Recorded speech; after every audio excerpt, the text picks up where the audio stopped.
sure that that person is promoted, and we'll get their name changed so that the community knows who they are. Thank you.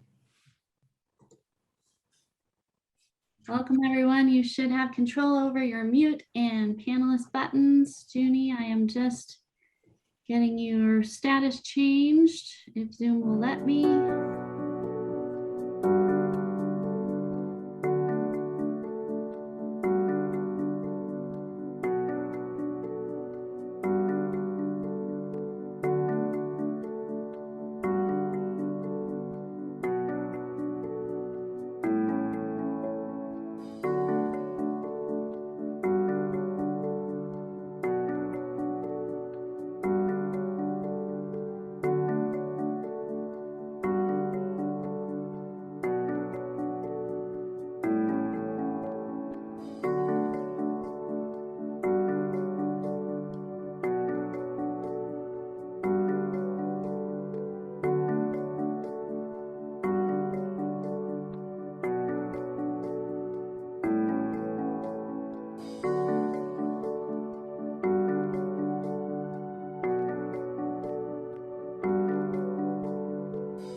Okay, we are ready.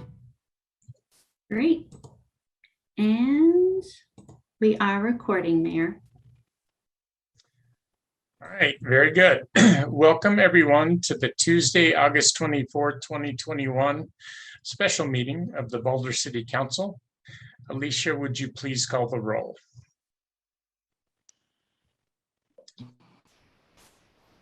Mute button. Yes, sir. And good evening, everyone. Councilmember Brockett. Present. Friend. Here. Joseph. Present. Nagel. Here. Swetlick. Present. Wallach. Present. Weaver. Here. Yates. Here. And Young. Present. Mayor, we have a quorum. Thank you very much, Alicia. We have one item to add to the agenda tonight. That is item 2B, which is consideration of a motion to authorize Nuria, the city manager, to execute documents on behalf of the city to accept financial assistance for the Boulder Airport through the Federal Airport Coronavirus Response Grant Program. If I could get a motion to amend the agenda, please. So moved. Second. Great. Anyone opposed to adding the agenda item? Aaron, I see your hand. Yeah, I'm not opposed, but will we get a brief explanation of the item later on in the meeting? We weren't planning on it, so I'd ask Nuria to explain it now. Great. Sure, I'll ask Erica to come on board, but it was a last minute item from the Fed government, but Erica can explain in more detail. Thank you very much. So the item before you tonight is for a $13,000 grant from the FAA through the COVID program. And, you know, you have all that there in front of you from a series of unfortunate events. So the first of which that we'd had some changes in the airport manager position. And then whenever the FAA sent it on to Nuria, having a long name myself, I understand when people don't get it to you the right way. So it's they didn't get the request to us in enough time for us to put it on an earlier agenda, and so that's why there's the expedited meet. So it's $13,000 that can be spent toward various operational improvements or debt service, and a couple of other things, but not capital to support COVID response for the airport. And so we would very much appreciate council supporting that request. Thanks. And Erica, there's a deadline to that, right? There's a deadline for that, and the deadline is this Thursday. And since we're at Tuesday, we're trying to seize this opportunity. I just wanted to let the public know why we're doing this kind of last minute. Thanks so much. I appreciate the update. Great. Thank you, Aaron. And with that, I think we are on to the consent agenda. We have two items on the consent agenda, setting the order of the ballot measures for the 2021 election and the item that we just spoke about. So I would entertain motion on the consent agenda. So moved. Second. Great. We have a motion and a second. Does anyone want to speak to that, or does anyone have any objections to passing the consent agenda? Great. Seeing no objections, the consent agenda passes unanimously. And with that, we're at the end of the meeting, and I will adjourn the meeting, and then I will turn the study session over to Rachel. Thanks, Sam. That feels like a record, speed record for a meeting. So that was delightful. I'll try and match it with the study session here. And I am chairing part 2 of tonight's meeting, which is the Tuesday, August 24th, 2021 study session of the Boulder City Council, which we are officially calling to order now. Alicia, can you confirm, do we need a new roll call or confirming quorum? No, ma'am, we do not require a roll call. Awesome, thank you. Tonight, we will be discussing 2 items. First will be ARPA funds, and second will be an update on an opioid settlement. But first, we have 2 announcements. Do we have slides ready for those? Yes, we do. Awesome. So announcement number 1, for COVID-19 vaccinations, we encourage you all to get them. For more local information on getting your vaccine and to sign up for notifications, you can go to the website that is listed on the screen in such fine print that I'm not sure I can read it. Let's see. Boulder, www.bouldercounty.org/families/disease/COVID-19/vaccines/. Again, please get your COVID vaccinations. Second announcement, we are still recruiting for our 2021 mid-year boards and commissions. We are looking for volunteers to serve on the following boards. Thank you for the new slide, and commissions with current vacancies. First, Beverage Licensing Authority. Second, Boulder Junction Access District Parking Commission. Third, Boulder Junction Access District Travel Demand Management Commissions. Third, Downtown Boulder, our fourth Downtown Boulder Management Commission, and last, Housing Advisory Board. Volunteers appointed to serve on a board or commission help City Council examine issues and in turn work with elected officials and staff to shape the future of Boulder. Applications are now open and will stay open for about another week, closing September 3rd, 2021. For more information about the City of Boulder's boards and commissions and to complete an application, please visit bouldercolorado.gov/government/boards-and-commissions. All right, and with that, we are going to move on to our discussion items. We'll turn the meeting over to our city manager, Nuria Rivera Vandermeide, to kick off the staff presentations for ARPA. Thanks, Nuria. Thank you, Rachel. And it is that very last name that I think tripped up the FAA when they sent me an email and got it wrong.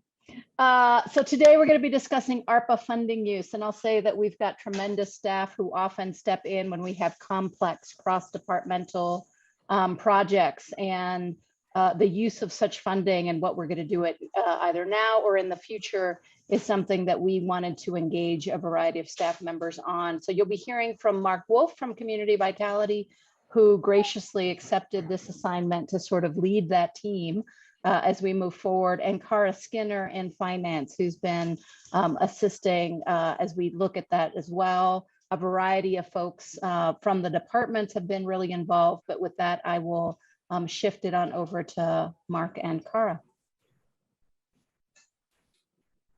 Great. I'm going to share my presentation here, Cara, and get you going. Just 1 second.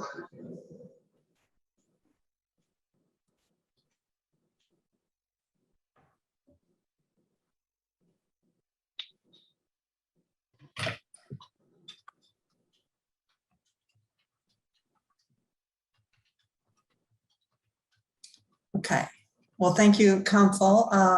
Cara Skinner, Assistant Director of Finance, and while he gets this in presentation mode, I will just get kicking us off.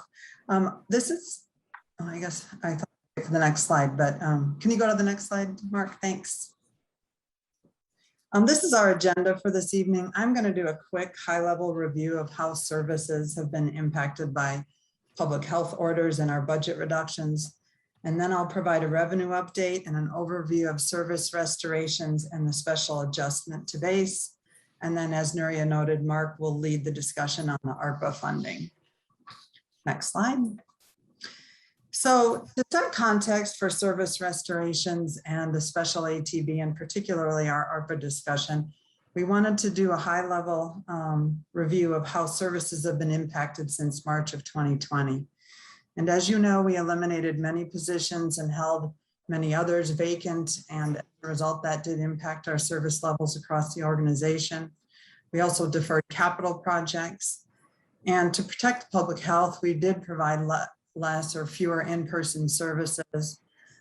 We also, at the same time, did enhance our online services, and in some instances, we did provide home delivery services, and below are some examples. We also just wanted to highlight that as a result of budget reductions, we did reduce maintenance across the organization, facilities, parks, and then of course also our open space and mountain parks, which are not mentioned there. So that's just sort of big picture of the impacts. And then next slide. So moving on to revenue update. This is a table that you all see in the monthly revenue report that comes out, and the June report was released yesterday. This is the top table that you see at the beginning of that report, which is based upon current economic activity.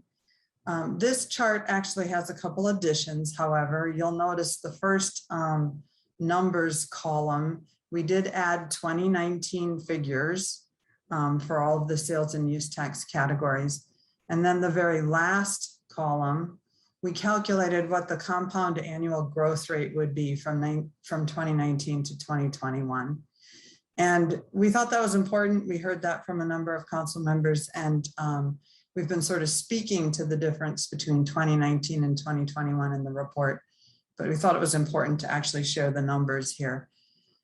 And the reason it is important, as you all can see, is 2020 was very anomalous. You know, revenue did sort of sharply decline, particularly after March through April, May, June, July, and then it started bouncing back a bit toward the latter half of the year. But it really was anomalous. And so we want to start actually comparing or seeing how our revenue looks when compared to 2019.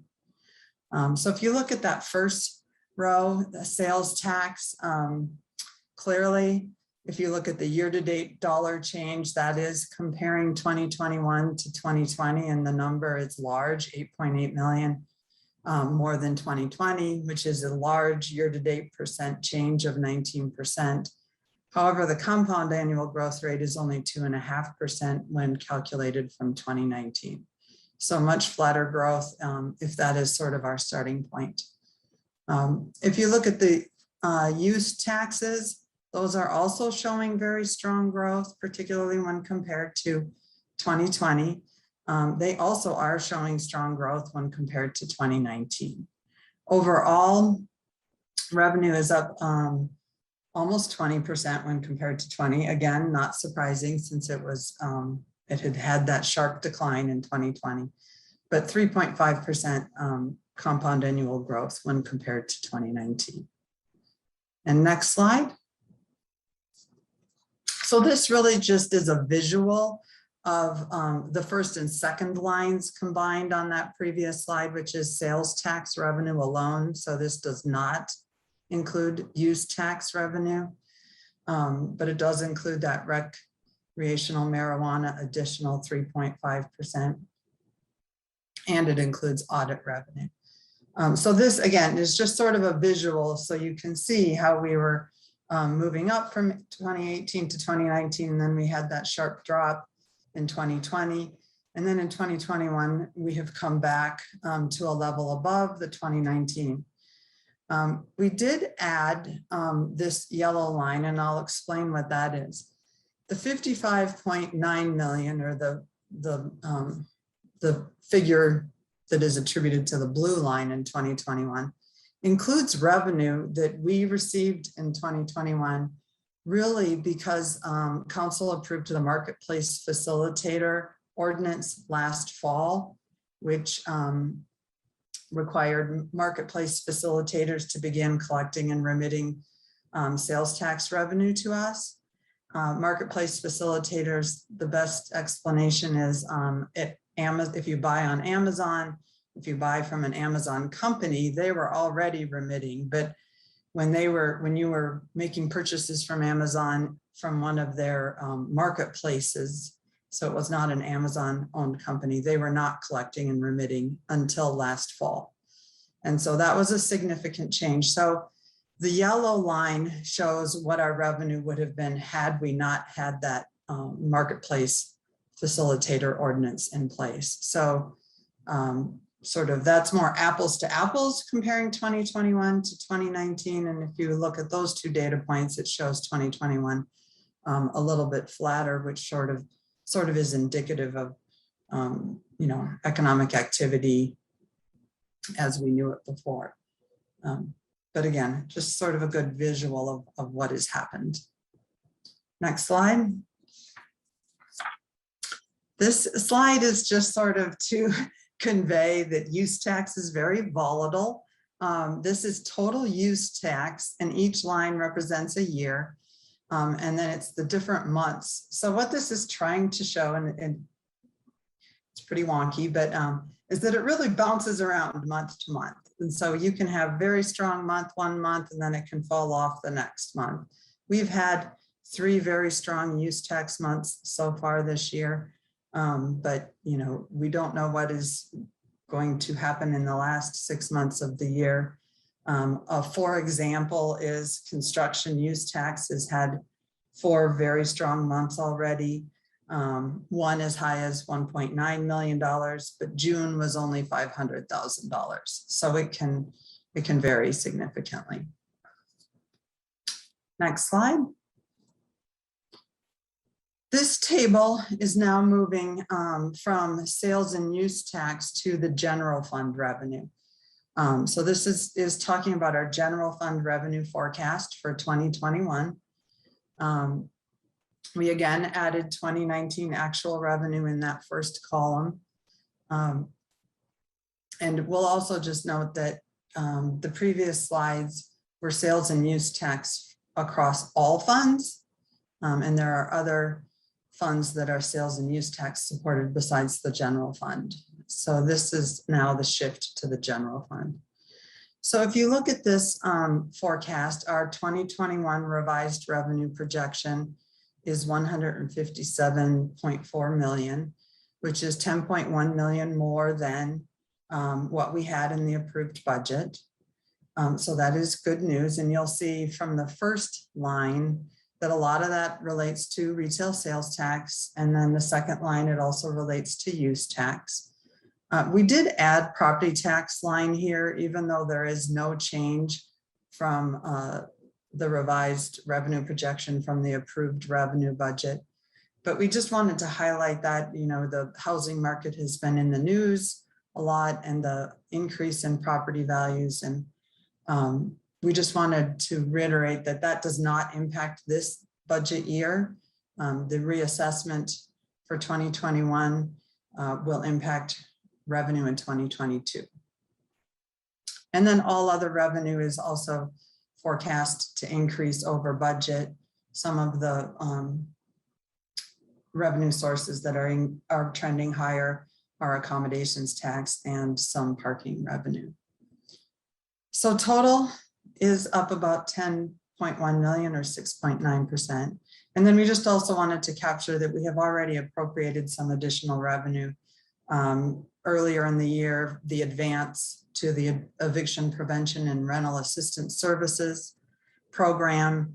And then in ATB1, we did appropriate 3.5 million from new revenue for a variety of needs. And next slide.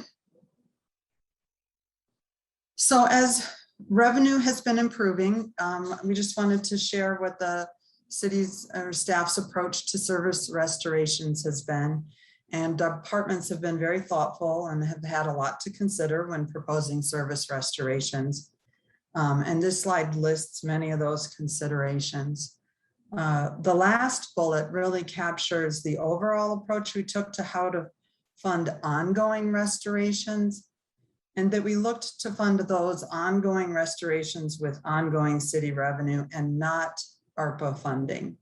However, there are some instances where we are recommending ARPA funding to provide gap funding, and Mark will cover that in his part of the presentation.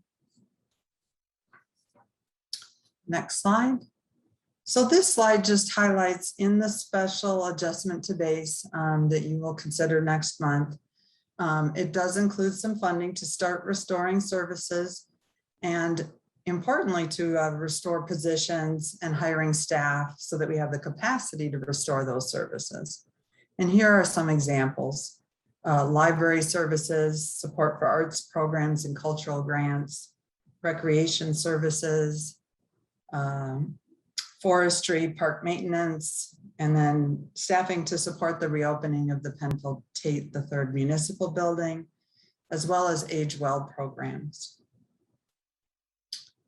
Next slide. This slide is really just intended to give a very high level preview of further service restorations that you'll see when we release the budget next week and present that budget to you later in September. A main focus of the 2022 budget is restoring services. And again, that is the staff to support those services, restoring some specific program funding.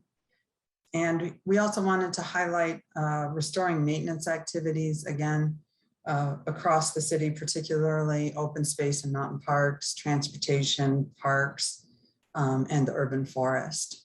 So you'll see much more of this as we release the 2022 budget, and we have our meeting late in September, but just wanted for context to provide this little preview that you will see quite a bit of service restoration in the 2022 budget. Next slide. So the special ATB the requests are detailed in your memo. In total, the general fund requests are across 7 departments, and it totals just over 1.1 million. The requests for restricted funds are across 6 different funds and totals nearly 300,000. There is one restricted fund request that's not listed on here because it wasn't really considered a restoring services, and that was the late addition of the airport fund request for $800,000 to replace the fuel farm at the airport.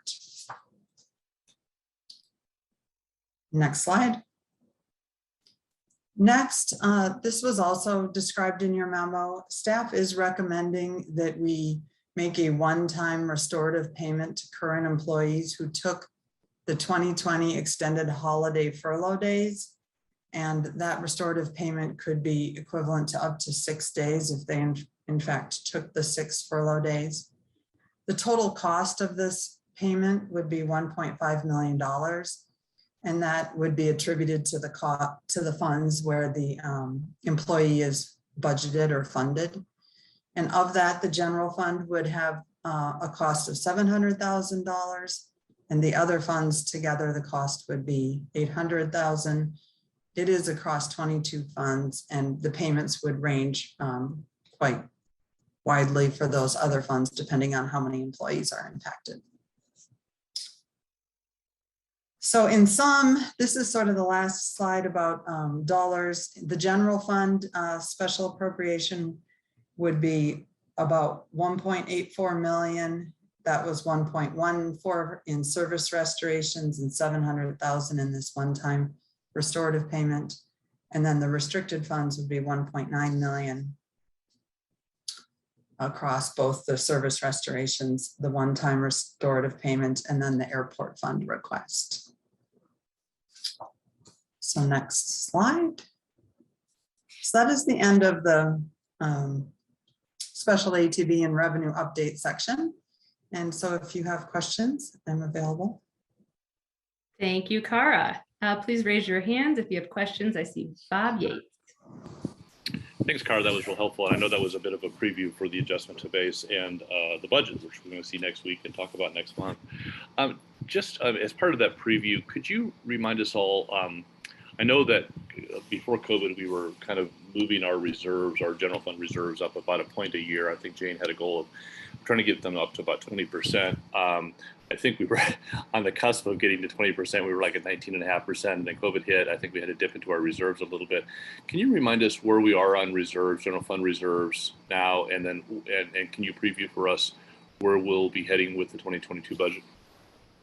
Sure. So we did in 2020 have to draw from fund balance, and that draw was nearly $10 million. So our expenditures did exceed our revenue by $10 million in 2020. But we did have some fund balance in excess of reserves before that. So we mostly drew down that fund balance in excess of reserves. And so the emergency reserves balance was able to be maintained at close to the 19.5% level. And that is also the intention for 2022. Thank you, Cara. All right, I thought I saw Mark Wallach's hand up. Yep, there it is. Mark, you're next. There it is. Just a couple of short questions. The year-to-date statistics, is that through May, June, or July? That's through June activity. So June transactions in the city. Okay. And I guess my second question is, the year-to-date numbers look very good. As we project out for the year, do we see any impact on economic activity from the Delta variant? So you will notice that the slide that showed the end of year revenue forecasts that we are being more cautious in our end of year revenue forecasts than the year to date through June numbers would show. And I think that does give us some sort of room for this potential adverse impact from the Delta variant. Okay. Lastly, just well, not lastly, but an odder question. Did I correctly see on the use tax slide that revenues were higher in 2020 than 2021? Is that correct? Yes, that is correct. And that is, I think, as we discussed back in April, the financial update, one of the reasons why we did not have to draw down fund balance and reserves as much as we thought we would is because those use taxes came in quite strong unexpectedly in 2020. And we budget very conservatively for use tax because they're so volatile. And so we budget a base amount, and whenever that use tax comes in above that base, then that's sort of one-time revenue that could be used for other things. But so in essence, the use tax revenue coming in so strong last year sort of replenished our reserves sort of real time, in the sense that we did not have to draw as much as we thought because of that strength. My last question, and this may just be a product of faulty memory. In reading the materials for this week, am I correct that the fuel farm was originally included in ARPA as a potential use of ARPA funds, or is that wrong? I do not believe so. Okay. I'll have to look at it again. Thank you. Thanks, Mark. Aaron, you're up next. Thanks, Kara. There's a great presentation with a lot of good news in it. So it's really wonderful to see our finances coming back, and I'm looking forward to making whole those employee payments and their salaries, as well as restoring a lot of service cuts for city services. There's one I wanted to ask about in particular. We've been hearing a fair amount from the community about delays in permitting for the planning and development services. And I believe I saw an intention to hire some additional folks back into that department as part of the adjustment to base that's coming up. I just wanted to hear, will that get us more or less back to our previous baseline and allow us to really substantially reduce those delays in the permitting department? I would love to have someone. There's Jacob. I figured we might see Jacob with that question. Well, thank you, Aaron.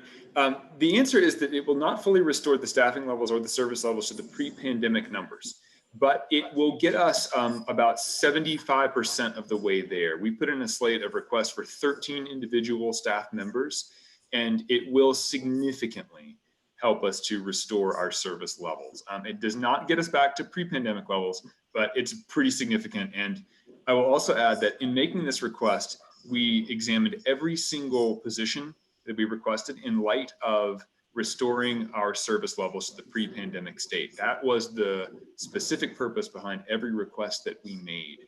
So we think that we're going to get the most bang for the buck that we possibly can from the individual positions that we've asked for.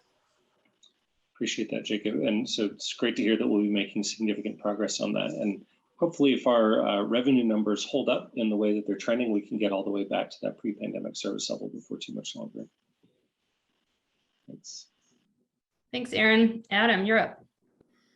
Yeah, I'm just going to follow up to Aaron's question real quick. I recall before the pandemic, we were trying to get planning and development services to be more streamlined and efficient and do more work with less people. I seem to remember that being a big push. So are we just talking strictly service level, or are we actually trying to eventually get back to the same amount of people, even though one of the goals was to have fewer people overall? Jacob, before you answer, can I just say that, preface the answer to that is for the exercise that we did with budget this year was precisely that, Adam, to ask folks really to think about what did you do and what are those efficiencies that happened because of COVID? A lot of things went digital so that when we come back, we're not just really trying to get to that number of pre-pandemic, but really to the efficiencies that we want. And I want to just say all department heads were thoughtful and really thinking about that exercise as we move forward. So some adjustments were made in that direction, but it was really about, let's take what we learned and how we have adjusted services already. And with that, Jacob, I'll let you continue. I just wanted to say that because it was a thoughtful thing that all department heads had to go through. Thank you, Nuria. That's exactly correct. And I would just, in addition to that, would add, if you recall, there was an outside consultant retained, Tipton, who issued a report. And among the report, among the items that were highlighted in that report were the complexity of our regulatory landscape and the challenge that applicants have when applying to PNDS for predictability, for clarity among our regulations, in addition to challenges that the staff had among psychological safety, internally and externally, and also understanding their own roles. So that report, the Tipton report, when it was issued has been turned into a whole series of projects that we have been working on internally that have rolled out the solutions to many of the challenges that were articulated in that report. And to be very clear about it, doing more with fewer staff was never an aspect of that report, nor was it a part of what we were working toward internally. Doing more with fewer staff was never a recommendation. So the fewer staff that were handed to us during the COVID budget cuts did impact our services significantly, and that's why we've asked for more staff. So what we want to do is create predictability and clarity, but doing more with fewer staff was never a recommendation, although it's an adjustment that we've had to make as a result of some of our budget cuts. My apologies for that mistake. Yeah, I just seem to remember there was a lot of inefficiencies that were earmarked in that report, and I didn't know if that was going to lead to fewer staff or just better processes. So it sounds much more like the better processes is the answer to that. Got it. Thank you, Jacob. Thanks, Adam. Mary, you're up. Oh, wait, Cheryl, would you like to offer some input in response to Adam before we turn over to Mary? No, I'm sorry. That was user error on my part. Okay. All right, noted. Mary. Thanks, Rachel. So how did the one-time restorative payment address any inequities that may have been experienced by city employees? Hi, Mary. This is Jen Sprinkle, HR Director. I'd love to jump in on that question. So when we were looking at the restoration of pay, there were a couple of factors. One were what is the average salary of our various groups of employees? And our lowest wage earners tend to be hourly in the BMEA union, as well as some non-union hourly employees.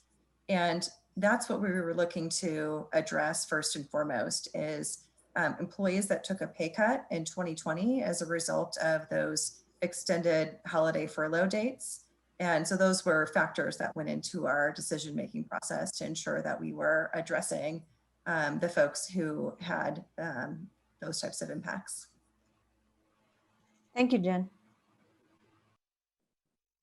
Thanks, Mary. I don't see any more hands up right now, so I want to make sure, staff, the two questions we are answering right now are, does council have questions about the revenue forecast and any questions about the approach to service restorations? Is that right? Maybe Kara with that question. And if so, I'll put out a final request for questions. Going once, twice. Okay, any comments then before we move on? Thank you for restoring the questions. Before we move on to kind of part two of this part one of tonight's study session, any other comments for the revenue forecast or service restorations? I'm not seeing any hands. Okay. So I think I will turn it back to Kara or Nuria or Mark. I think we're turning it to Mark. Thanks. All right, thanks, Rachel. Good evening, members of council. I'm excited to finally talk to you about ARPA. Thanks for giving us some time to bring back some more specifics to give you a sense of proposal on process to address some of our biggest community challenges. Again, my name is Mark Wolf. I'm Senior Manager of Economic Vitality and Business Services in Community Vitality, and am serving as the coordinator for the city's approach to figure out how we're going to spend these ARPA dollars. Tonight, I'll be addressing 4 key items: an overview of ARPA as a bill, the funding restrictions associated with our local recovery funds, proposed approach to prioritizing our funding needs, recommended immediate uses of our funding, and a proposed process to plan for longer-term transformative initiatives. To start, the 2021 American Rescue Plan Act, or ARPA as we're calling it, is a $1.9 trillion package that provides direct support to individuals and families, businesses, and a variety of other activities to support the recovery from COVID. As you can see here, there are significant resources provided through the bill, including direct stimulus checks, child tax credits, expanded unemployment assistance, and restaurant relief, just to name a few. I've included a detailed summary of all resources within ARPA in Appendix A. I believe that begins on page 16 of your packet in the memo, with links to relevant programs if they exist. But tonight, we're a little bit more focused on the state and local fiscal recovery funds. I'll just refer to those as our local recovery funds instead of trying with that acronym. A few notes here. Local governments received over $130 billion in direct allocation. States also received direct assistance. Within that $130 billion for local fiscal recovery funds includes counties as well. So to touch a little bit on our coordination and collaboration efforts. The city of Boulder, we received or planning to receive $20.15 million in direct allocation. This was based on criteria, including total population. We will receive the funds in 2 tranches. One has occurred, so we have half of the funds already, and we will receive the remaining 50% 12 months from now. So around July, August 2022 is what we're expecting. The funds must be committed to be spent by the end of 2024. So think under contract, and expended by the end of 2026.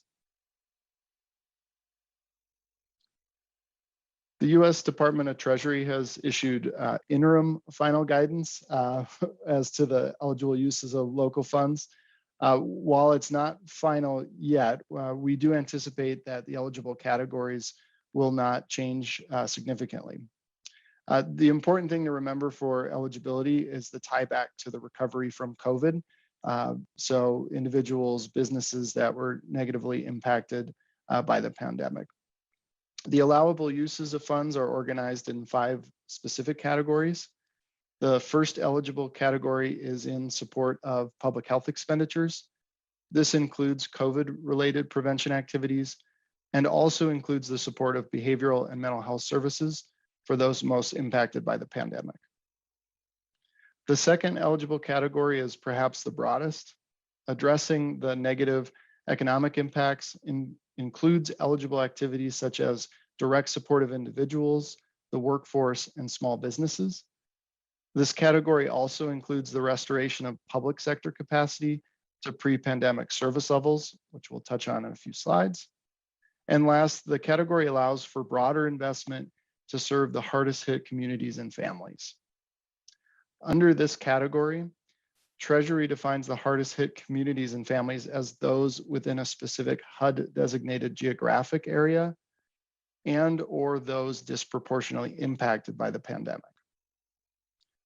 The next few categories include eligibility of governments to replace lost revenue, allows the use of funds to provide premium pay for essential frontline workers, and investments in water, sewer, and broadband infrastructure. I will point out that the categories generally do not provide exclusive examples. So we think there is some flexibility there as long as we have that tie back to COVID-related impact. We will continue to monitor the guidance as it changes, and if it impacts any of our guidance from this evening, we certainly will pass that information along. And there are a few specific ineligible uses. Won't go into a whole bunch of detail here. We couldn't make deposits to retirement fund accounts. We cannot make payments on debt service, and we cannot restore financial reserves to pre-pandemic levels. We must apply it towards services in the community or restoring our capacity as a public sector. Okay, shifting gears a little bit. When we last spoke with you all in June, we discussed some very general funding categories and guiding principles to provide some structure to the work. Since then, we have formed a cross-departmental staff team to flesh out desired funding outcomes and a mechanism to prioritize funding needs and requests. The first question for this evening for council related to ARPA is addressed through this section. starting with our funding outcomes. Appendix C in your memo provides more information and specific definitions on the desired funding outcomes or the proposed desired funding outcomes. To quickly summarize, city organizational and financial recovery refers to the ability of the organization to provide services to the community, especially those most impacted by the pandemic. Community recovery refers to the targeted outreach and support of residents and community serving organizations with goals of improving access to services and overall support of those disproportionately impacted. Inclusive economic recovery focuses on rebuilding a local economy towards a more inclusive and welcoming community with goals of investing in key issues such as workforce challenges and affordability. And lastly, transformative long-term investment reflects our opportunity to collaborate with regional partners and plan for strategic and innovative initiatives with the goal of making maximum impact in some of our most difficult challenges. Next, I'll talk about our prioritization criteria. As you are aware, we have received many requests or suggestions already as to the use of local recovery funds. We know that will exceed the requests that come in over the coming months, will exceed what we have available. So to help with decision making, it was important to develop a way to prioritize. Our staff team took care to develop language to reflect our community and organizational values. And again, I'll point you to Appendix C, and I think it's on the last page of the memo where we expand the specific language. I'll summarize, but I think it's important to capture the whole essence of each of these items in our criteria. In relative priority order, requests for ARPA funding either have been evaluated if it's immediate request or will be evaluated based on whether it advances our racial equity goals through the application of our racial equity instrument and advances goals within our sustainability and resilience framework. That it also addresses a gap created or exacerbated by the pandemic, and it is not filled through another source of funding. It leverages community engagement and formal and informal channels of communication with community partners to inform the proposal. It takes an innovative approach to address our needs, and it seeks to leverage other sources of funding through our existing partnerships. All right, now we'll talk in a bit more specifics about money.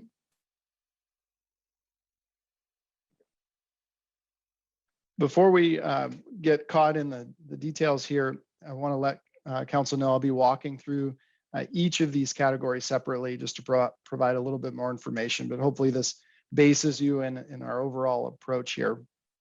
We've worked on several different fronts over the past couple of months, including a peer city review to benchmark ARPA activities.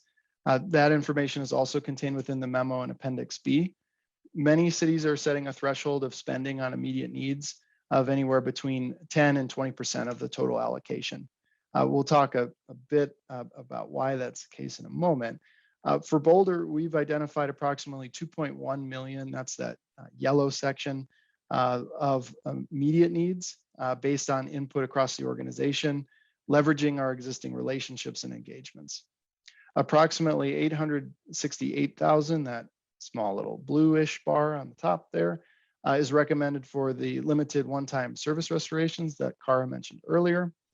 And we'll also discuss the need for some reserve funds, just given the uncertainty ahead. Most of our discussion this evening is reserved for that big old green chunk on the left there, about $15 million for longer term investment needs, and we'll talk about a process for that. Again, as a reminder, we only have half of our allocation now, expect the second half in 2022 for a total of the 20.15 million. The first category that's recommended for funding is gap funding for service restorations. Despite the longer period of time, and Cara spoke to this, it is a one-time source of funds. And so we really looked at those areas that if we did need to restore service, it ideally is in one-time in nature. To that end, we've made very limited recommendations to use ARPA funds to restore services. The largest need is within the Recreation Activity Fund. It is kind of a catch-22, and our friends from Parks and Rec could certainly expand on this, but in order to have revenues come in and return, the service needs to be there. So you have to have something to pay for. And so we're kind of in that period of time where we need to ramp up, hire staff in order to provide expanded hours and services to help jumpstart the fund.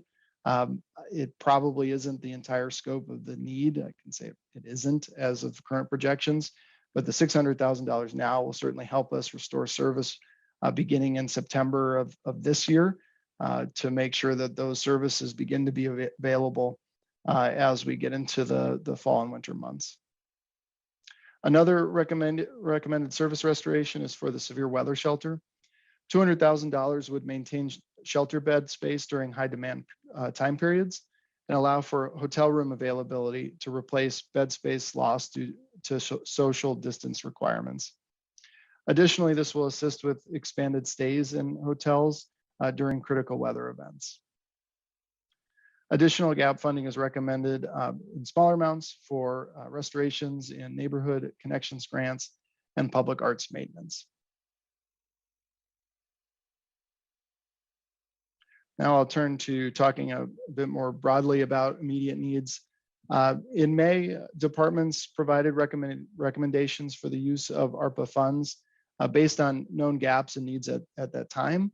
Additionally, as budget requests were made to our internal executive budget team, departments indicated whether advanced funding in 2021, perhaps through ARPA, was needed or recommended. And lastly, the ARPA staff team, utilizing our existing partnerships, relationships, information that we had on hand, we reviewed additional short-term needs. All of these were put through that prioritization lens, if you will, and several funding recommendations were made for the short term here for a total of $2.1 million. Beginning with the top one, the work to continue to bridge our digital divide in our community. As council is aware, we have made good progress on the fiber phase one build out across the city. As a part of that plan, City Fiber will be brought adjacent to 22 BHP sites. However, currently there are 19 BHP sites that do not have a free high-speed internet option for residents. This funding would provide a grant to BHP to make investment in endpoint infrastructure. So essentially the stuff within the buildings that allows that internet, the high-speed internet service to exist. For sites that are not part of City Fiber Phase 1, there are ongoing costs to BHP associated with connecting to the private fiber.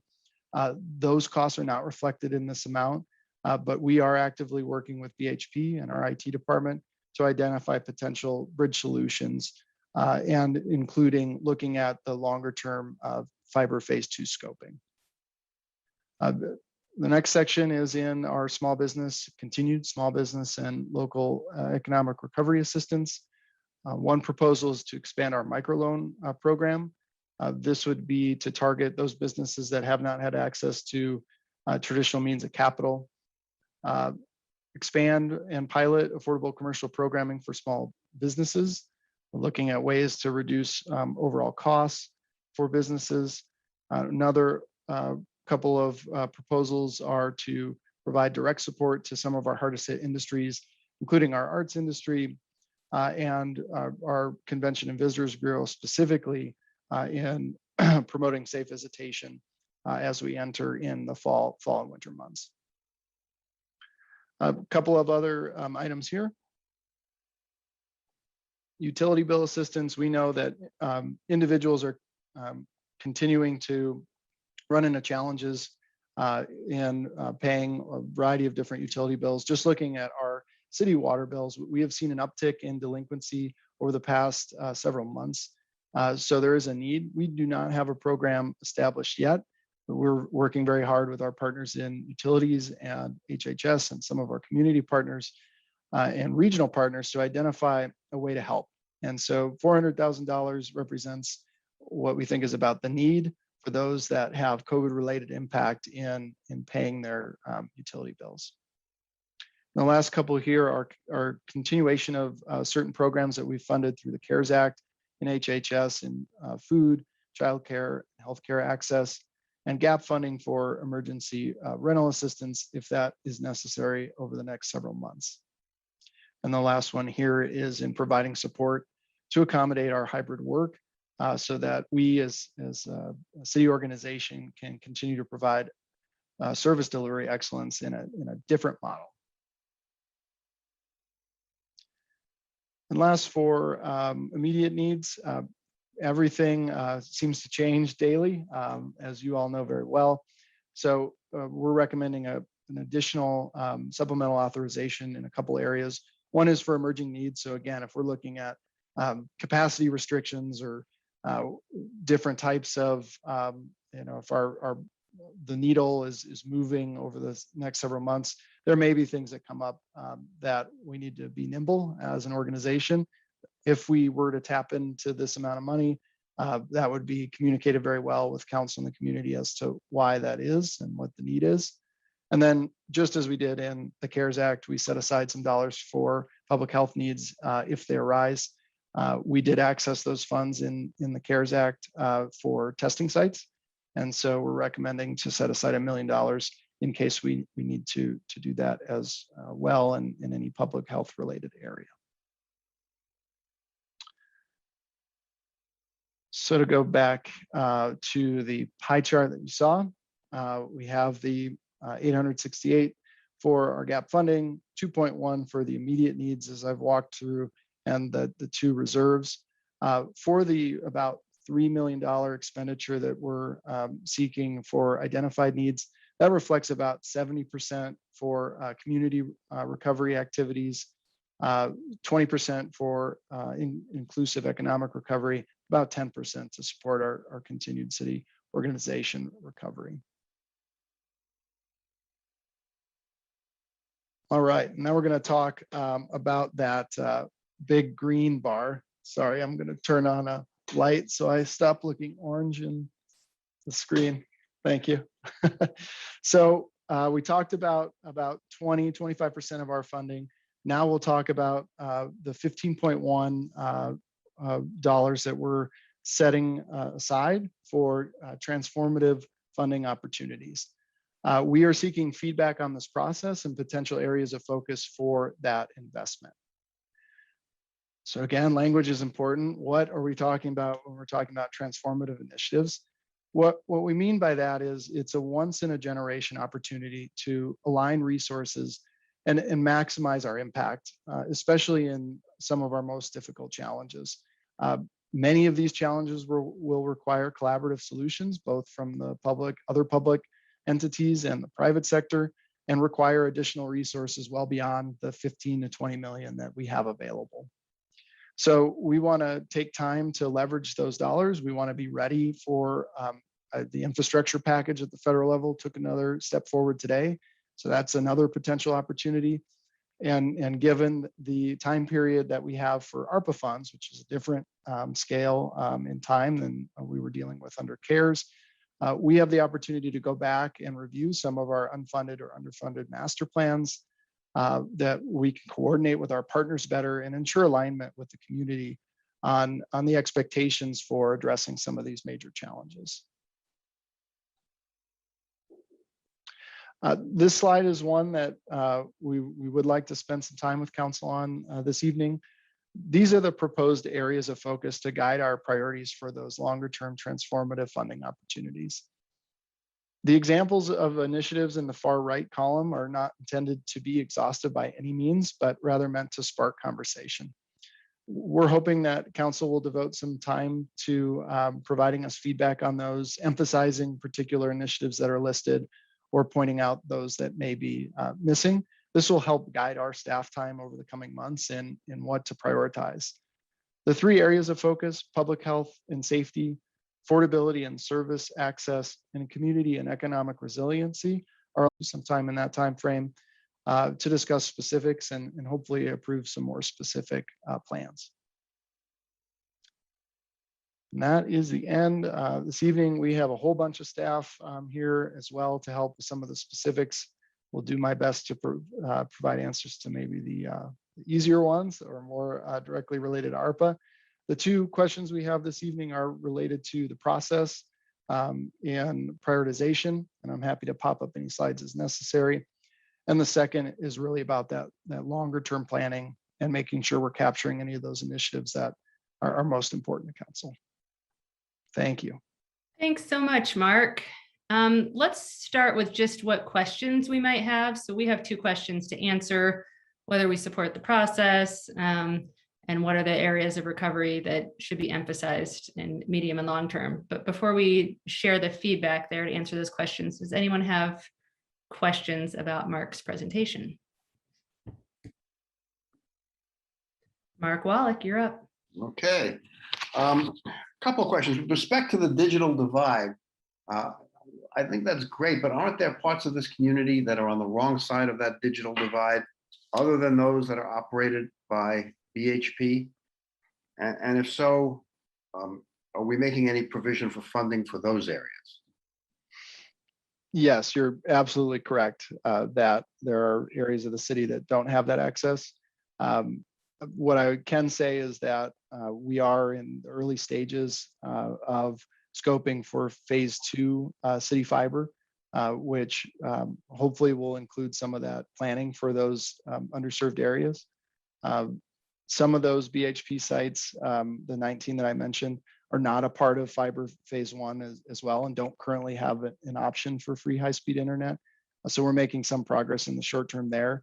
And I think that is one of those areas, Mark, that we'd like council feedback on to, if it is one of those top priorities, then absolutely would like to bring back some strategies to address that divide in other areas of the city as well. My second question is the gap funding for emergency rental assistance. Are we not receiving the funds that were to be generated by the newer initiative from last year? I mean, that was supposed to generate about $1.5 million, $1.7 million per year. Are those funds not coming in? Yeah, it's a good question, and I'm happy to defer to any of our colleagues on that. I believe it's a timing issue with the rental assistance, is that it's just a lag of when those dollars are available. We don't want to be caught in a situation where we do not have funds available to help folks if they need it. And to follow up on that, if this is gap funding, are we intending to pay back those funds from newer revenues so that the money can be recycled for other purposes? So good evening. I'm Kristen Heiser, Deputy Director of Housing and Human Services. And if I could just take a moment to talk about the rental assistance that we're looking for. So you are correct. City Council was great this year and through a special process of awarding us the $1 million plus to set up the eviction prevention rental assistance program. We have not started to collect those revenues yet. So because the tax has not been implemented yet. So there might be others on the call that maybe Kara can kind of inform that piece of it a little bit. But we do have those dollars. It's a little bit of a philosophical question for us because those are local funds that we would love to preserve into the future. And so our request is if there is a rush for rental assistance come the lifting of the eviction moratorium come October 3rd, is there a possibility we would prefer to preserve our local dollars and use federal dollars? Kind of our general approach is to use federal funds if those are available to us, preserve our local dollars for when federal funds aren't flowing into our community. The other aspect to this is there's quite a bit of money coming into the county through the the emergency rental assistance program. We are also trying to get ahead of that because they're in the process of standing up that program and their capacity. We are trying to get ahead in case their capacity is not in place when the October 3rd eviction moratorium is lifted. So it really is just kind of a preventative hope that we wouldn't have to tap into these dollars, but just really kind of preparing in case we need to. I mean, is there a particular roadblock to implementing the newer system? Good evening, Council. Kristen, I'll jump in on this one. Joel Wagner, Tax and Special Projects Manager. Council may recall earlier in the year when we were providing updates, we discussed that we actually found I think, elegant solution to the administrative burden of collecting a $75 tax on thousands of rental license holders. And that solution was that we will certify those taxes with the Boulder County Assessor every year. And so those taxes will show up on property owners' property tax bills. But of course, as most folks are aware, that's that process lags in a year. So the tax that is being assessed and effective this year won't actually start to be collected by the county until January of next year. And my last question is, do we have any ballpark estimates of what we might receive in infrastructure funds under the Biden administration's bill, should it become a reality? Yeah, it's a really good question. I don't have a dollar amount, but what I can tell you is that generally with these federal infrastructure programs, the important thing is to be, quote, shovel ready, which means being in a position to actually invest dollars quickly. So the work to scope our second phase of fiber is really important effort, and will be important in other areas and transportation and others to be ready for that infrastructure. The better ready we are, the more dollars we hope to receive through that package. And my question with respect to that is, should the infrastructure tax pass, as I hope it will, and we receive considerable amounts of money under the Biden bill, my understanding is that we have in our budget, what is it, $5-6 million for capital expenditure projects on a yearly basis. Would those two programs possibly free up any portion of that for other uses, such as art support or the mental health programs that we'd like to initiate, anything along those lines?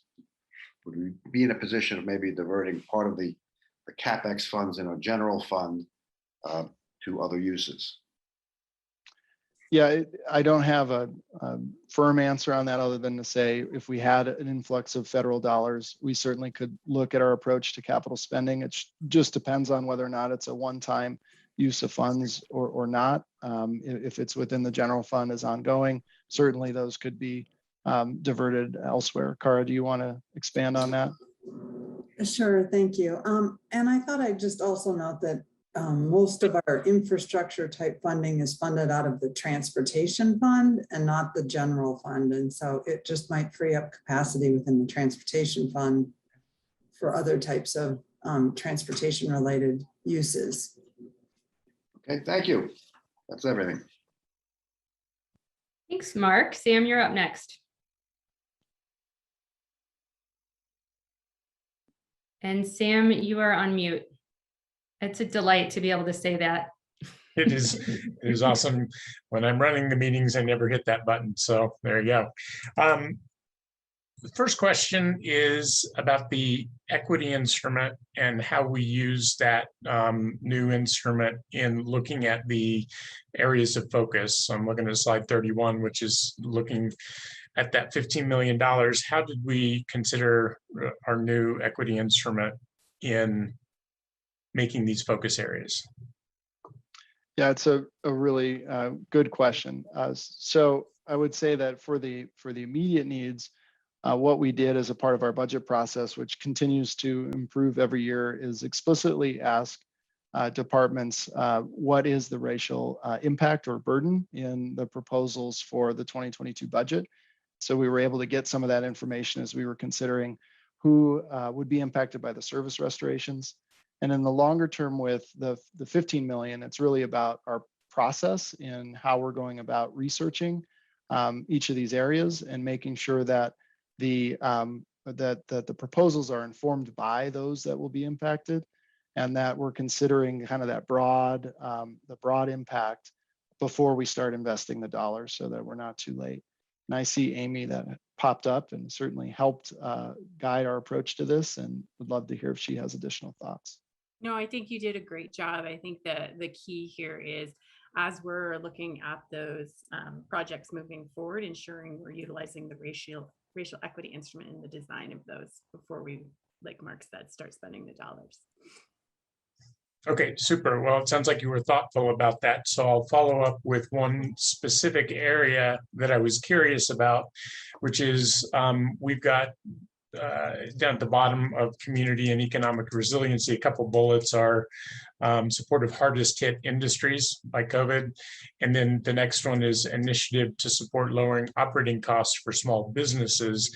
And along those lines, it seems to me like both of those areas could have an additional equity focus component to them. Amy and I and Yvette and Mary met with some folks who wanted to talk about Black-owned small business support, as well as expanding that concept to Latino-owned small businesses, LGBTQ-owned small businesses, and so on.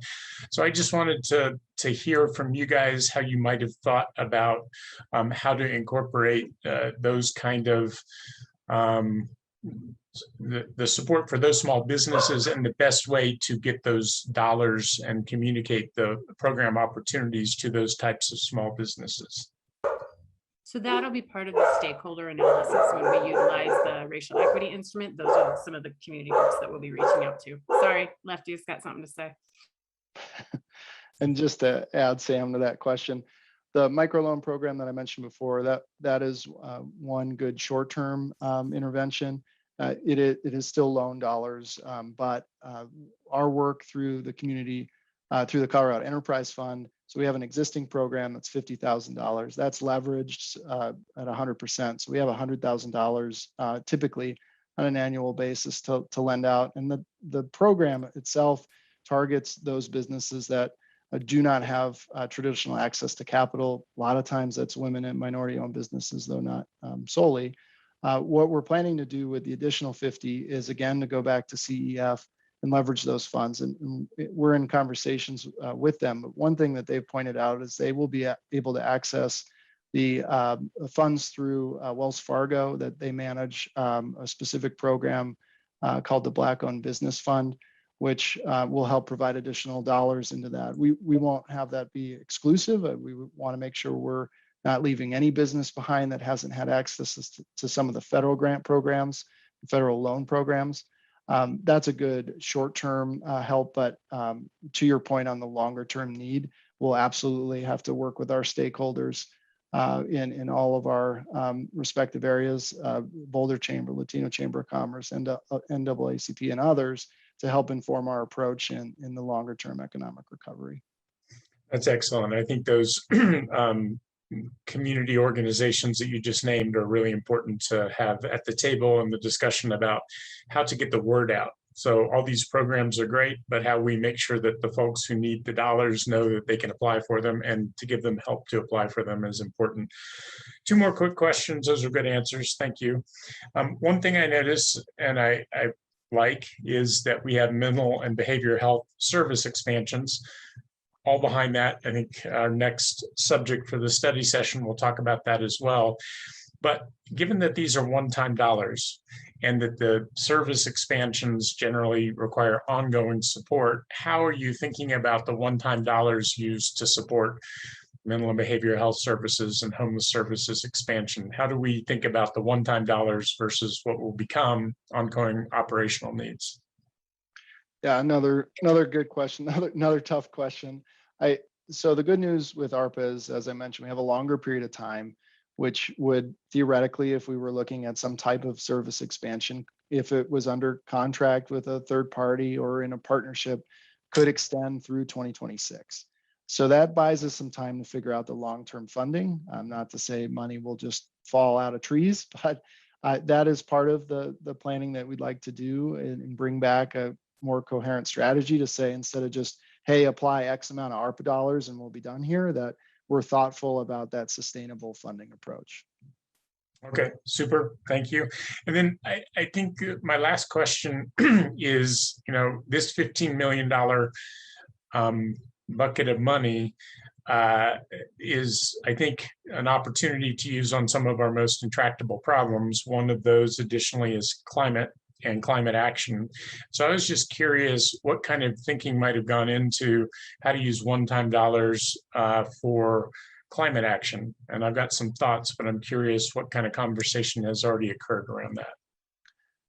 Yeah, another good question. I think so. The restriction there that we're mindful of is with the infrastructure investments being limited in water, sewer, broadband under ARPA. Now, in the water and sewer area, there is a specific emphasis on those that provide for some type of climate action, and I do think there's an opportunity to look there. The issue, and we've had some conversations with our utilities about this, is that the scale of some of those projects pale, our ARPA dollars pale in comparison to some of the scale of those projects. That being said, I think there's an opportunity in looking at some of our longer term plans and planning efforts to make sure that we're really focused on our key community goals, including climate action, with ARPA dollars. That could be one that we could explore further. And then I think there's other opportunities as we're talking about serving those disproportionately impacted by COVID in areas disproportionately impacted by COVID, that we're thinking about the disproportionate impact of climate change as well. So I think there's a path there. It's just a little bit more narrow than some of the other areas. Super. Well, that's a very thoughtful answer. I appreciate that. I would say that I certainly appreciate that the project dollars would be daunting compared to the amount of funding that's available. So yeah, I don't think this is appropriate money to put necessarily towards much in the way of climate projects. I was thinking more about programs. And so like exactly as you described for the mental health service expansion, we have 3 or 4 years of available funding. If we started a program that we then looked to expand, I think there could be some interesting stuff there, but I'll save the rest of it for comments, and thank you for your answers. That's all, Rachel. Thanks, Sam. I have Junie and Mary, and then I'll call myself for questions. Thank you, Rachel, and thank you for this great presentation. Although I've seen part of it before at subcommittee meeting, but this is a great presentation. Thank you. I have a question about I have several questions. My first question, I wanted to hear a little bit more about the fiber phase 1 build out that you mentioned when it comes to bridging the digital divide. And I wanted to know, was this a pre-HARPA project, and then somehow nearly $1 million being allocated for that project? Yeah, good question. And I'm not sure if we have somebody from innovation and technology, but I'll start the answer here. So yes, fiber phase 1 build out was a previous ARPA project that has been underway for quite some time. We expect the fiber phase 1 build out to be completed sometime in 2022 with service provided to BHP sites, which is just a portion of the fiber phase 1 project, by the beginning of 2023. What part of the 880 some thousand does is ensure that we're able to hit that beginning of 2023 date to provide that free high-speed internet access at the sites that are part of the fiber phase 1. The additional funds provide dollars to the other BHP sites that don't currently have access, a free high-speed internet access, but are not a part of that phase 1. So it does a little bit of both there. It makes sure that we're able to hit our goals in phase 1, but it also provides or helps provide that service to residents at other sites as well. Mark, and I see Chris has popped up a little bit. I don't know if he has something additional to add on that question. Sure, Mark, to your earlier point, I can add just a little bit more context, Junie, to your question, which is when we started to move forward on the first phase of building the fiber backbone, when we got the bids back in for that project, they actually came in under what our cost estimate was. And so we had a little bit of extra funding. So we came to council then, and I'm forgetting the exact timing of what year it was, with what were some areas where we could expand that network a little bit further. And one of those areas was to those 22 BHP sites. So the project that's underway now gets the fiber optic cables basically up to the property.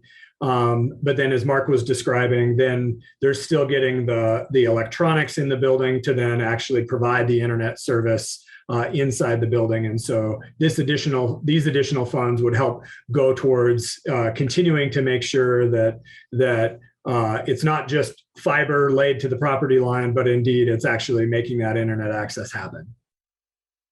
Okay, thank you. And also, I have a question. I'm looking at the slides and I just went somewhere else. I have a question about the $400,000 that are being set aside to help community members with utilities. And I am just so happy and grateful to see that as well as part of the process. And it shows that staff is really thinking about community and how to best serve them. And my question is, how many households do you consider to support with that funding? That's a good question. We're still doing the analysis on which households that have delinquency are perhaps due to COVID. So that kind of post March 2020, we still have some work to do in figuring out the program administration itself. So there's some ARPA related restrictions that make that more difficult than we'd like. We can't provide that those dollars directly to utilities. That's not allowed, and just waive those outstanding bills. So we need some direct support of individuals. At the same time, we're trying to not make this burdensome for those that need the help. So we're working on it. We're optimistic we can find a solution and drill down to those households and make sure we're extending the 400,000 as far as possible. The need is greater than that, and certainly if delinquency continues to tick up, that's one of the areas that we may have to loop back around in the emerging need reserve that we talked about, in case that is true. I hope the 400,000 represents about what we think is the need in water bills. If we're talking about broader utility bills across the city, the need is probably greater. And again, once we have some more details on program administration and the scale of that, we're happy to provide that information to council. Junie, do you mind if I colloquy on that one? Please, Rachel. I'm just wanting to clarify. So I understand that we can't gift water due to our charter, correct? Which is why we can't, but we can gift money that pays water bills. Is that how we get around the charter prohibition? Is that what we're talking about here? Yeah, you're characterizing that correctly. And so just want to verify with the city attorney's office that is legal. I think that's to Sandra. Hi, Rachel. Hi. Can you hear me? Yeah. So thank you for the question. And I think it's a creative solution to a problem that we would like to solve for folks. And to be honest, I haven't been asked this question before, so it's the first time I've heard it, but it doesn't seem unreasonable to me to have that interpretation of our charter. And so with that, I would say I would agree with moving forward in that way. Okay, maybe before it comes back for a vote, it would be helpful to just have a firmer answer. Analysis Yes. of that is a legal loophole that's usable here. Thanks. I will do that. There, Junie. Thank you. No, thank you. I think my last question is about the severe weather shelter, and I suppose that would go. My question is, with $200,000 is very little money. Well, it will certainly help, but it's very little considering the needs that we have. And I'm wondering if this money will somehow be in addition to, is there maybe some type of, how do I put it? I know the city is also coordinating with the county, and the county is getting its own money. So I'm wondering if this $200,000 will be, just in addition to other money that we will put together toward, the severe weather shelter, as opposed to just $200,000. I am happy. It does make sense. I'm happy to defer to Kurt for that one. Thank you, Junie. So the 200,000 represents a similar approach to hotels, which we had in the previous winter season. And if you recall, we've actually never had that in our city budget. And last year it was paid for through the CARES Act. And it is a, while the numbers may seem small to you, it's big for our department and that type of support. So we haven't had that budgeted previously, and COVID really helped push for that type of solution. It's also worth noting that hotels have picked up in their usage, and finding hotels that work well for this type of service isn't represented by every hotel. So we've been out there in the community figuring out how this program could best work with those types of constraints. If the county were to get additional funding for that, we could also look at that. And if you're, and this is really an initial conversation around all these things, and this is what we've allocated at this time. Thank you. That's all my questions. I'll come back with comments later. Thanks, Junie. Mary, you're up. Thanks, Rachel. So my first question is really a clarification. In an earlier question, I believe that Mark asked, the response came back that infrastructure dollars would go into the transportation fund, but it seems to me that that assumes that the infrastructure is only roads and bridges, and that other infrastructure is water and sewer. And so wouldn't money go into those funds as well for any needs in infrastructure? Yeah, it might clarify. I think the question was related to what would happen if we were receiving federal infrastructure dollars, and could we basically then use what we had programmed in city dollars for infrastructure elsewhere. And I think what Cara was saying is it depends on the fund. That predominantly it is not, our capital funds are not in our general fund. So it depends on the restricted nature of wherever those dollars are. If it is a general fund dollar that we were planning to use on capital, and we received federal dollars to supplement or to replace, then we could allocate for a general purpose. But if it's segregated, there it might be more restricted depending on the fund. I'm still not entirely clear, but I can kind of take that offline with Cara, perhaps. I don't want to take up a lot of time on this. Well, I guess I would just add clarity that yes, if in fact it was infrastructure for utilities, that would relate to the utility fund. So okay, following up on that, yeah, would free utility fund dollars. So okay, great. So it really depends on the project. If it's a general fund project, goes to the general fund. If it's a transportation project, would go to the transportation fund. Sewer to sewer, et cetera, et cetera. Yeah, exactly. Okay, just wanted to clarify that one. And then kind of following up on some of the questions that Sam asked, there could be pilot projects that are proposed by organizations. And if they are, that pilot project itself would be a one-time funding. And would the time frame in which the expenditure needs to happen for the ARPA funds, would that pilot project be looked at the same way as the expansions that were mentioned earlier? So in other words, if the pilot project were successful, we'd have some time to figure out how to fund it on an ongoing basis. Correct. That's exactly right. Just like in any plan, we would bring back for some of the longer term initiatives if we were. So I'll give you a good example in the short term. I mentioned some work in affordable commercial spaces.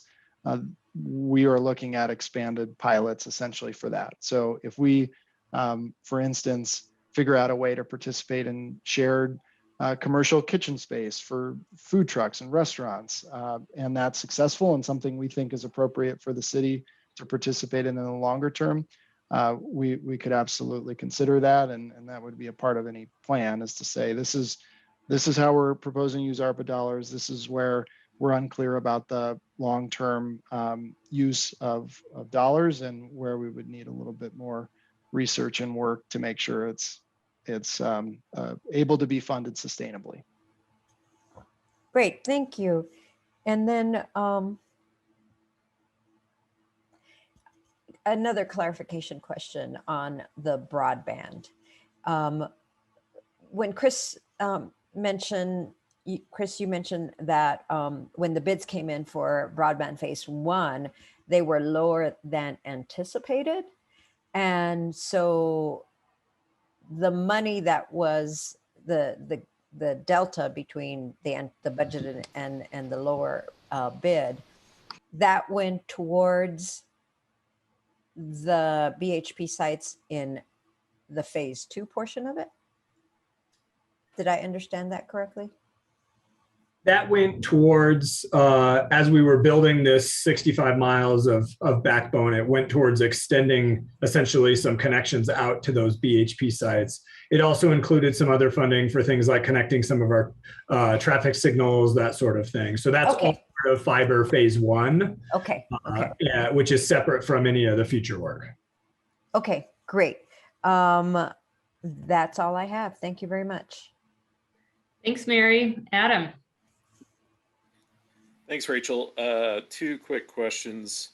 First one being, as far as the feedback goes from the community, I know you probably have a general list of organizations you go to and things along those lines. I was wondering, are the relevant boards and commissions that may have, some sort of stake in what kind of projects happen, be consulted as well? Is that a plan for the process?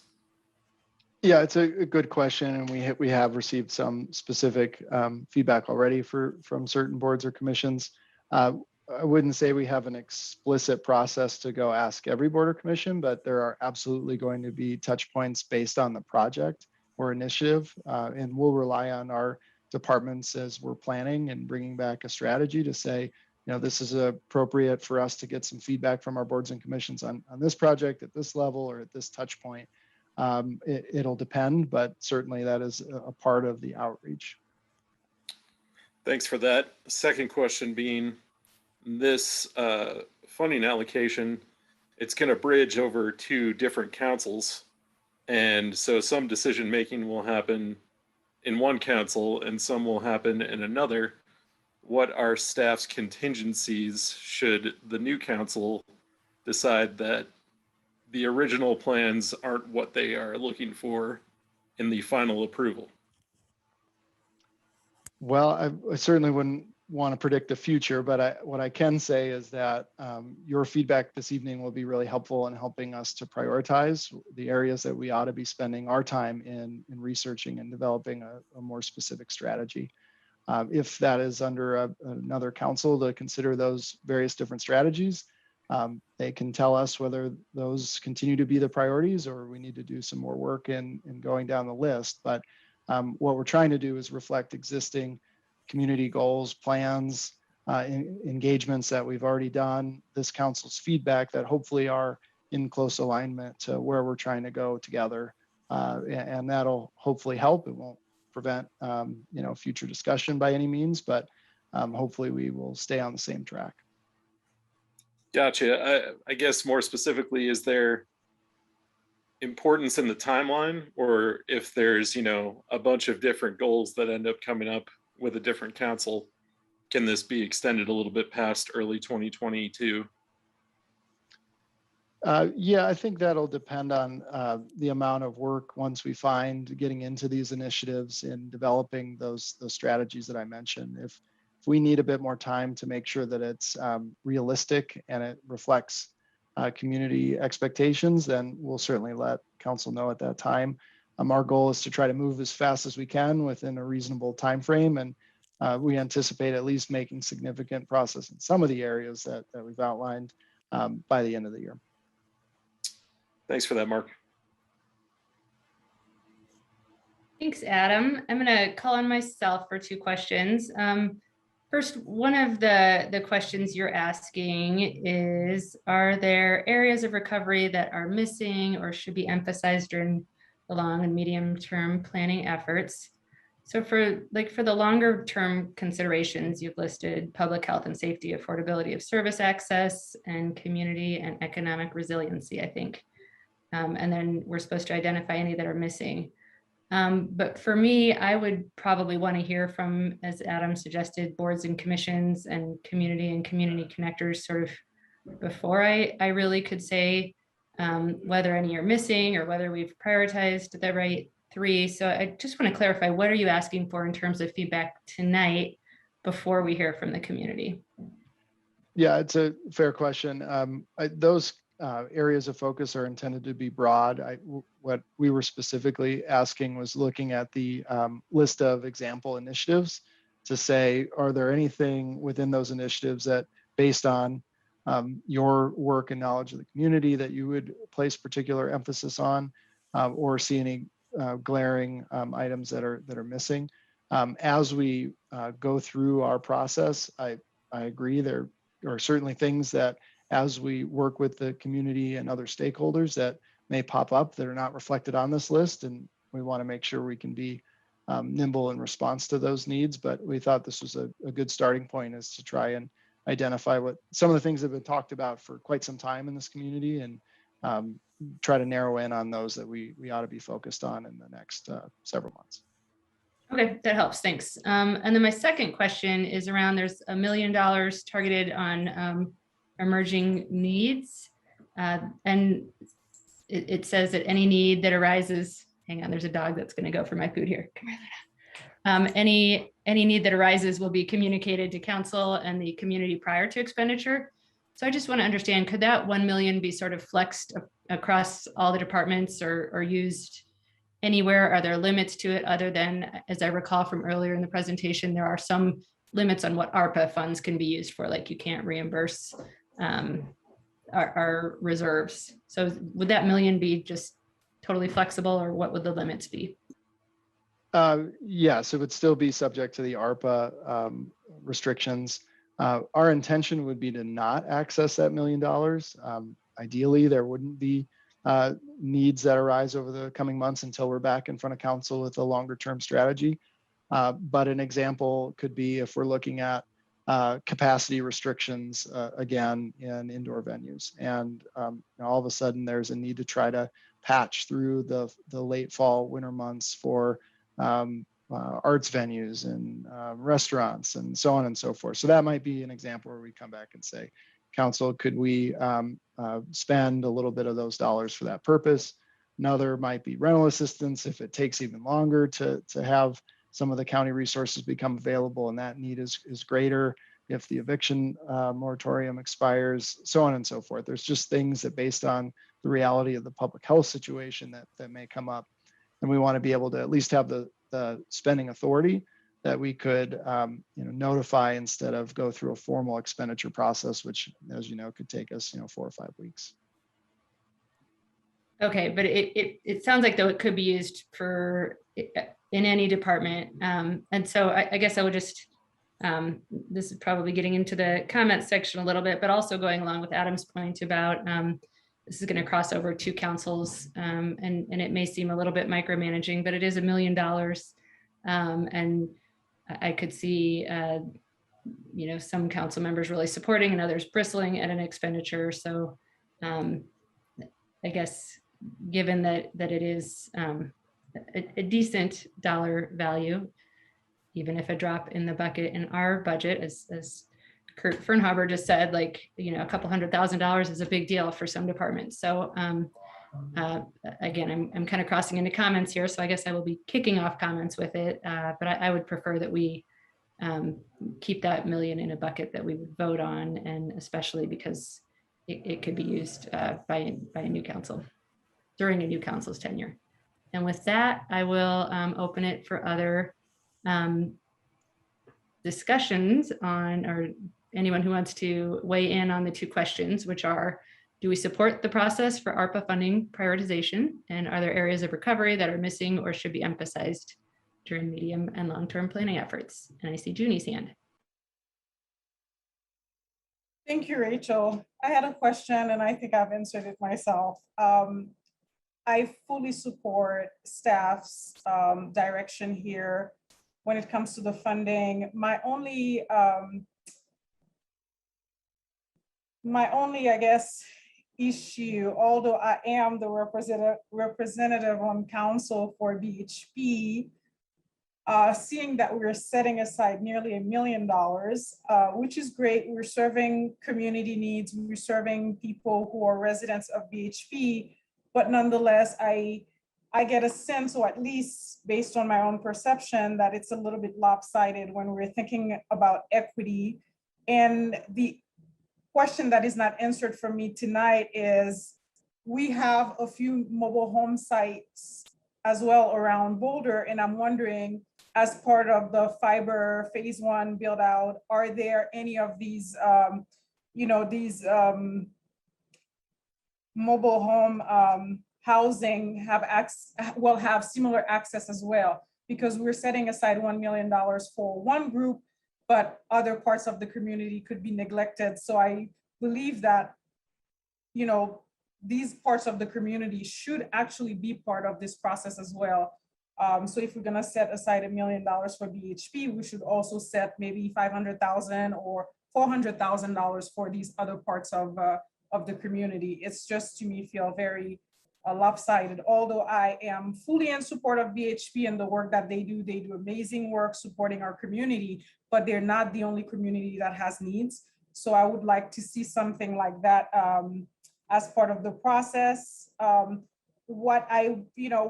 me, it's still very much gray as well when it comes to how many households we intend to serve with the $400,000. Is it enough when it comes to the utility bill assistance? I think having that number would have been good, but I understand limitations, staff time and all that, but that's still a little bit gray. It's almost like we're setting aside money, but we don't know the needs that we're really serving. Yeah, and that's actually my comments to staff. I think it's a great presentation. Again, I've been part of the subcommittee with Mark and Mary, and they do great work, and staff really do an amazing work. To see it, to see the presentation on the back end tonight, it's really great. But some of these challenges I see with the bridging the digital divide and also the utility bills assistance. Thank you. Thanks so much, Junie. Aaron? Yes, well, I do absolutely think that you all are on the right track. I think you've done a phenomenal job of analyzing all the different needs and the different stages and keeping amounts in reserve for transformative projects and also for future needs. I think fundamentally, you're definitely on the right track. I do just have a few comments in addition.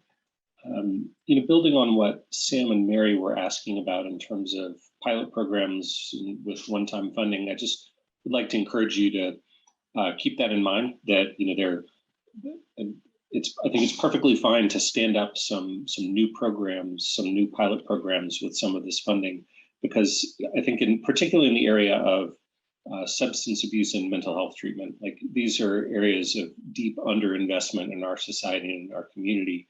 And there are whole categories of services that we don't offer in this area. And so if we could put together a pilot program that offers some of those services, that then hopefully would work out well, and then we could find the grant funding or maybe a county tax support or some other source of funding that allow that to continue. So I'd really encourage you to look at things in that area.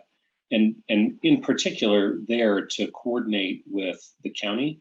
Especially, I think the county may have some interest in moving in those directions. And of course, they're getting more money than we are. So we might be able to put something together in partnership with them, or maybe some other local municipalities and jurisdictions as well, to get some things off the ground that could really plug a major gap in our social safety net. And and to just look for partnerships in general. We've had some great proposals and ideas, like from the NAACP about supporting Black businesses. We got a great kind of position paper from the East County Housing Coalition about ways that ARPA funds could support affordable housing in town. I know the Boulder Chamber is working closely with local businesses about the kinds of support they need to be successful. So I know you all are thinking about that, but just really encourage you to continue because to the extent that we can work with other organizations and then also leverage other forms of funding. That was one of your key tenets. And I think that's really important. We have all these potential sources that might come through with the infrastructure tax, the new budget that's coming somewhat close to being passed. So those leverage opportunities where we can take one of our dollars and multiply it into 3 or 5 or 10 would be fantastic. I appreciated pretty much everything you've got in the short term. I think is right on target. Small business support is a deep need in the community. And we got some letters from restaurant tours today about the needs in that industry. So I know hopefully they'll be able to access some of that funding if necessary and appropriate. And also, we do have these unknowns with Delta getting worse, possibly, and the economic situation could get worse for dining and maybe other industries as we head into the fall and winter. So I'm glad to see you have some funding positioned in case we have those needs come up. So I appreciate that on your side. Appreciated seeing the amount for some additional severe weather capacity, and I hope that's another one that we keep an eye on.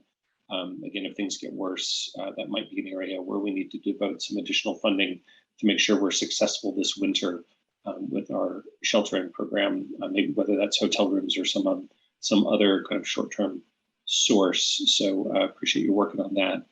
And then one thing in terms of transformation that I wanted to mention, one of the things that we've identified as a probable goal for the city is the annexation of the San Lazaro Mobile Home Park. We talked about in the context of the East Boulder Subcommunity Plan. That may be an area where we could start to use some of this funding to help realize that. I don't know exactly what their infrastructure needs are, but water may well be one of them, which I know is one of the categories we're allowed to use infrastructure funding for. And those folks may need other forms of support that could be eligible for this. So this might be an opportunity to get that process started with these transformative funds. And then one other thing I'll mention in terms of the support for our mobile home park communities is there are water infrastructure gaps in several of our mobile home communities, both the ones inside the city limits, the ones right outside the city limits. Again, water is one of those things you could use funding for. So maybe there's an opportunity for an investment, maybe a public-private partnership with a mobile home park owner where we could upgrade the infrastructure, the water infrastructure in one or more of those parks. So that's another idea I just want to get out there to consider as you're looking through this. So that's what I got. Y'all are doing great work, and I look forward to seeing how these funds can really make a long-term lasting difference in our community. Thanks. So much, Aaron. Sam, you're up next. Thank you, Rachel. I want to second most of what Aaron said. I think you are totally on the right track here. I think that having a quarter of this money being used to backfill city needs is important. And I think the way you teed that up is excellent. So I'm pretty happy with where that is. Looking to the transformative pieces, I also think that that's teed up pretty well. I want to second a couple of things Aaron said, one of which is the mental health and substance abuse services. I think we all recognize that as a gap in our services for the homeless. And I think I would like to see it focused there to the extent that we are crafting that pilot program.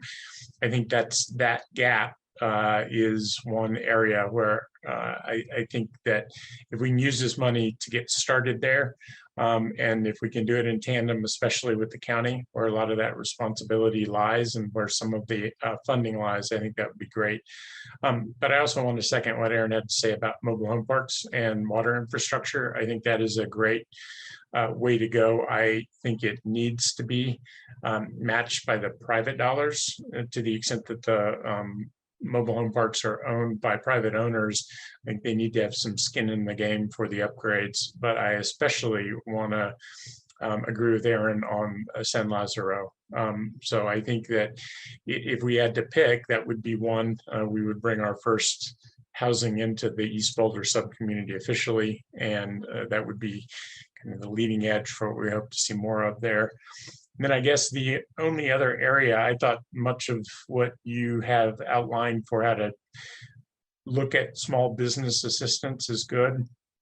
But on the climate, I just wanted to say, of course, our climate initiatives group is going to be most expert on where the dollars could be used, but I focus mostly on electrification at this point because we know where Excel's going, we know where our power supply emissions are going, where they're headed, and they're on a track that we're monitoring.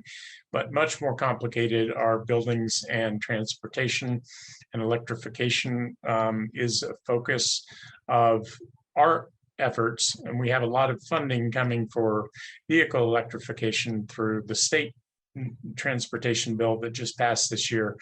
But I think that building electrification is a hard nut to crack, and so any interest that climate initiatives gives you in how to work on programs for that, I think this funding could help get those programs off the ground and help us learn what works and what doesn't. So that was basically the only thing I wanted to add to what we've touched on before. But I think this is great work. It's a really good start, and I look forward to finally making the appropriations on it. Thank you. Thanks, Sam. Mark Wallach, you're up. Okay, I'm going to be exceedingly agreeable tonight.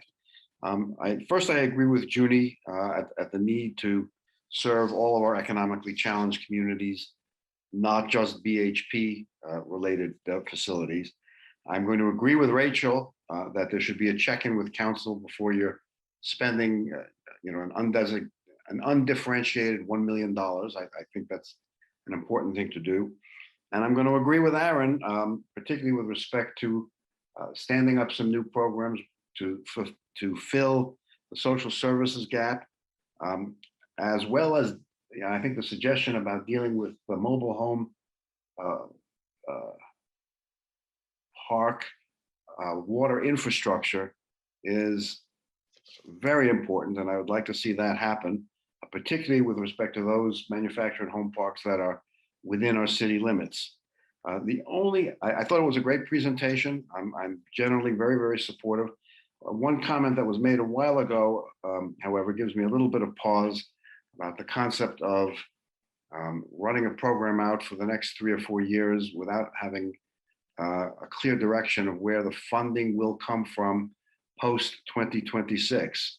I'm always reluctant to adopt the philosophy that God will provide with respect to the funding of programs, and so I would want to be very careful about that. But other than that, I think you guys are on the right track. I think you've done good work, and with the comments I've made tonight, I think your priorities and your concepts are good. So thank you. Thank you, agreeable Mark. That's lovely. Mary, you're up next. Yeah, it's nice to see an agreeable Mark. Thanks, Rachel. So I was particularly impressed by the Appendix C and how thoughtful that was. And it really covered a lot of Sam made a reference to the meeting that we had on Friday with the NAACP. And I think what they would like to see in their letter that they had sent to us, a lot of what they're asking for could be covered in that through specific asks on pilot projects. So thank you for that. I think it was very, very thoughtfully put together. I'm going to agree with pretty much everything that's been said. I want to talk about broadband phase 2 and with reference to the mobile home park water infrastructure, there's also that broadband infrastructure. And again, in the situation of mobile home parks, there would have to be some agreeableness from the mobile home park owners in order to be able to take it from the connection to the mobile home park onto the individual unit. So whatever can be done there, similarly to how my colleagues have spoken about the public-private water infrastructure, to work with them in a similar fashion for the broadband infrastructure. I think that would be really helpful. I particularly was interested in the comments that were made by Aaron and Mark, I believe, that about San Lázaro Mobile Home Park, and how can we start to mobilize some infrastructure needs to be able to eventually annex that mobile home park, because they have some serious water issues. And then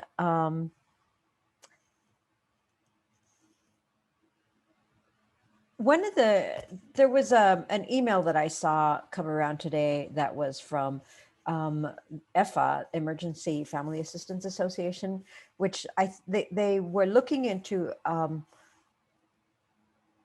the gap that was created, or should I say the kids that were left behind through the pandemic because of lack of access or great access to the internet. So there was an educational gap that was created, and how to be able to have kids that were left behind because of their inadequate access to broadband, how to help them catch up.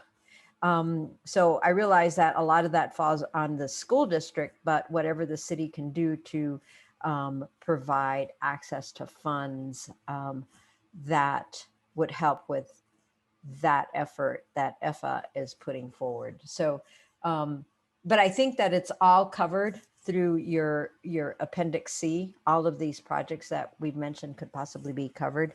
So, but other than that, I think you all did a great job. And like I said, especially impressed with the thoughtfulness of Appendix C. So thank you very much.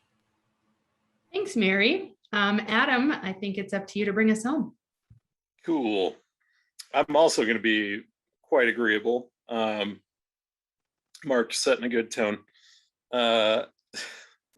especially along the lines of concepts and piloting some things that we haven't done. This feels like one of those opportunities that we have to do so. As Mary referenced, there was a lot of good ideas out there in letters like the NAACP. The only place where I'll antagonize Mark a little bit, because it's one of my favorite things to do as well, is if we don't pilot anything, the whole concept of a pilot is you got to try something to see if it works. If it's working to solve the problem you're trying to solve, then the funding tends to follow. If it doesn't, you get to end it and move on. So I would like to be a little bit more bold with some of this funding, and really try to address those areas of the people who are on edge and either were pushed off the edge by the pandemic or are very much more on edge now that it occurred. So those are definitely the areas of focus I think are most important, and I think staff has reflected that really well in those areas that they presented. So thank you for everyone who put in the work. It's really appreciated. Thanks, Adam. Sandra, I see you have a hand up.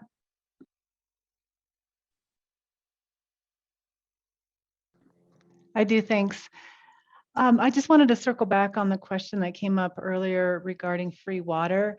And I was able to obtain some information. Our office did some research back in March of 2020, somewhat unrelated, but regarding low income rate programs and the possibility of developing a city fund for water. And so the research that we did related to that was that yes, there would be a way to do that using outside organizations and partnering with them. There is a charter section that talks about how revenues that are derived from the operation of the water and sewer system have to be used exclusively for maintenance operation and so forth. And so I think that's where that free water comes from. So there is a way, I believe, to comply with the charter and also use the funds for the purpose that was stated earlier. Great. Thank you for looking into that for us. You bet. Okay, so I think that wraps up discussion. So let me ask Mark and Kara and Nuria, maybe, do you think that you've gotten all the answers and information you need from this discussion? I certainly think we do. Happy to hear if others agree. I appreciate council's support and feedback this evening, and we've got some work ahead, but I think we have some clear direction. I'll echo that and just say thank you so much for your feedback. I mean, thank you, Mark and Kara, for setting that up and moving that.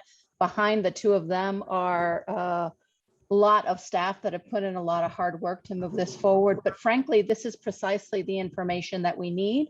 We had been talking about things like San Lazaro. We have been talking about how do we sort of create a more robust boards and commission feedback. So please know that we are taking note and that we will be following up as we move forward. If there are additional things as you've been thinking about it that you want to share with us, please let us know. But this is really the depth and the level of feedback we were looking for. Thank you.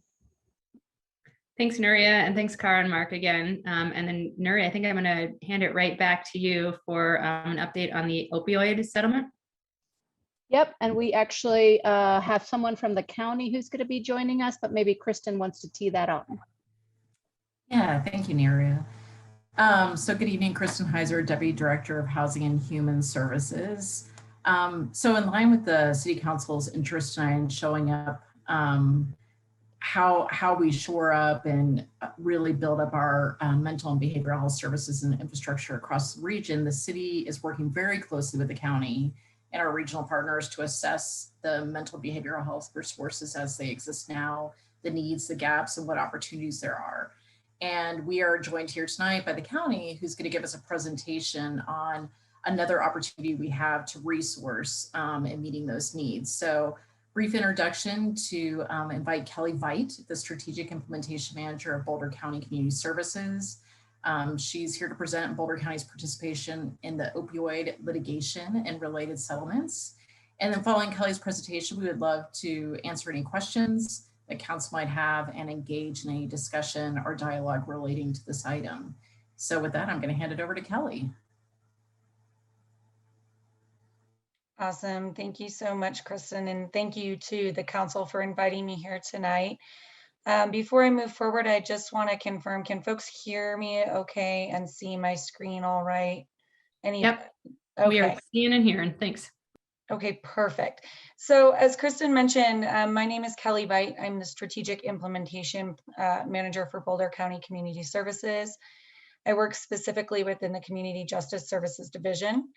And I am here as a representative of a smaller cohort of individuals that have come together across the county to really dive into some initial planning around some forthcoming dollars that we know will be landing both in the county as well as local jurisdictions, local municipalities within the county in the coming years. Really today's update is, about some of the initial framework that we've pulled together within that smaller cohort and some of the sort of key takeaways for where there needs to be additional focus from key leadership across both the county as well as the municipalities within the county moving forward. So just to start with a little bit of background, when we talk about the opioid litigation or lawsuits, essentially, we're talking about a number of lawsuits, multiple year litigation that was brought forward by a coalition of local Colorado governments, including Boulder County. And really the litigation was brought against a number of pharmaceutical companies that knowingly misled providers and the public about the dangers of opioids. And really the intention of these lawsuits was to recoup losses for damages done to our local communities and to our local treatment structures, and overwhelming our treatment, our harm reduction, our prevention space around SUD and opioid use disorder in the process. And so there's a number of settlements that we're going to be talking about here today. I'll go through sort of the 4 main large pharmaceutical companies and where those settlements currently sit. But one has already been finalized, and the other 3 large ones are very close to finalization. And so, I want to talk a little bit about the memorandum of understanding that the Colorado State Attorney General would be putting forward. That's really going to outline the stipulations that both the region, Boulder County, as well as sort of the local municipalities within the region need to participate in order to trigger a distribution of those funds. So just a little bit more about where we're at right now. Again, we're going to talk about the memorandum of understanding, but this is really sort of the crux of what needs to be finalized, and that work is sitting currently with the Attorney General's office. This MOU outlines exactly what the Attorney General expects to see from our region and from any participating municipalities in terms of a 2-year plan in order for the Attorney General to approve distributions of funds to our region. So some key components of the MOU. We had a lot of discussion early on with community stakeholders about, how can we ensure that the majority of these dollars are hitting at a local or regional level. Nothing against the state infrastructure and the state's ability to sort of distribute these dollars, but we know that the impacts of the opioid epidemic have been very localized, and there's no agencies, organizations, there's nobody that knows our communities and the disproportionate impact that has happened to some of our communities around SUD and opioid use disorder better than our local governments. And so after a few iterations of what the distribution structure could potentially look like, the Attorney General landed on having 80% of the funds really distributed at the local level. So what that means is 20% going to local governments and 60% going to those regions. And I'll put up a map in a second, but when we talk about regions, I believe the largest region is 6 counties. Boulder County is in of itself one complete region of the 19 across Colorado. Then there's 10% that's put in a set-aside account, statewide abatement fund, specifically for infrastructure build out.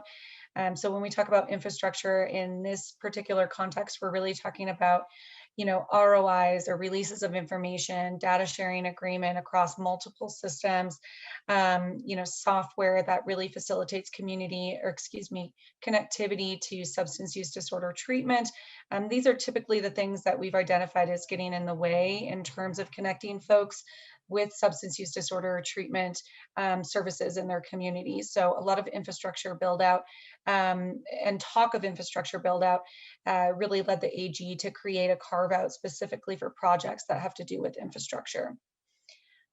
So important thing to note, all of the sort of first 3 pieces you see in that distribution schedule, those are all triggered by this participation in the Memorandum of Understanding. And once that Memorandum of Understanding is signed onto by a region and a locality, there is a regional structure, a regional body that needs to come together and develop a 2-year action plan for how we plan to distribute our funds. Now that 2-year action plan, we have been told it doesn't need to be, super intensely in the weeds, but some highlight of our intended mechanism and strategy in, how we identified which programming or interventions we really wanted to support through this, and, how we were thoughtful in looking at community needs assessments that have already taken place, so that we can, not reinvent the wheel, but rather just start from a place of already knowing where our community gaps are. Supplement that with a thoughtful structure for gleaning community input, and then really sort of outlining how we plan to spend those funds for the next 2 years moving forward. So that 2-year plan and that MOU will trigger the majority of those funds. The only exception is that statewide abatement fund. That will in fact be sort of a typical grant or RFP process to apply for specific funding. And so we don't have a ton of guidance yet on that RFP process, and when we'll see a little bit more about grants that are going to be funded through that. But suffice to say that that'll be sort of a more traditional RFP and grant process. In terms of use for funds, we had a lot of discussion early on about, how creative can we be in expanding out, the focus or the scope of these dollars and applying these dollars. I think we're all well aware that there's heavy intersectionality between our increase in addiction, our decrease in availability for substance use disorder treatment and services, and a number of other, social sort of concerns like housing, homelessness, access to other healthcare. So I think that, our intention was, how can we figure out what's been impacted by opioid use disorder and the increase in substance use disorder as a whole in our region? And do we have the liberty with these dollars to sort of extend our focus to some of that programming and intervention?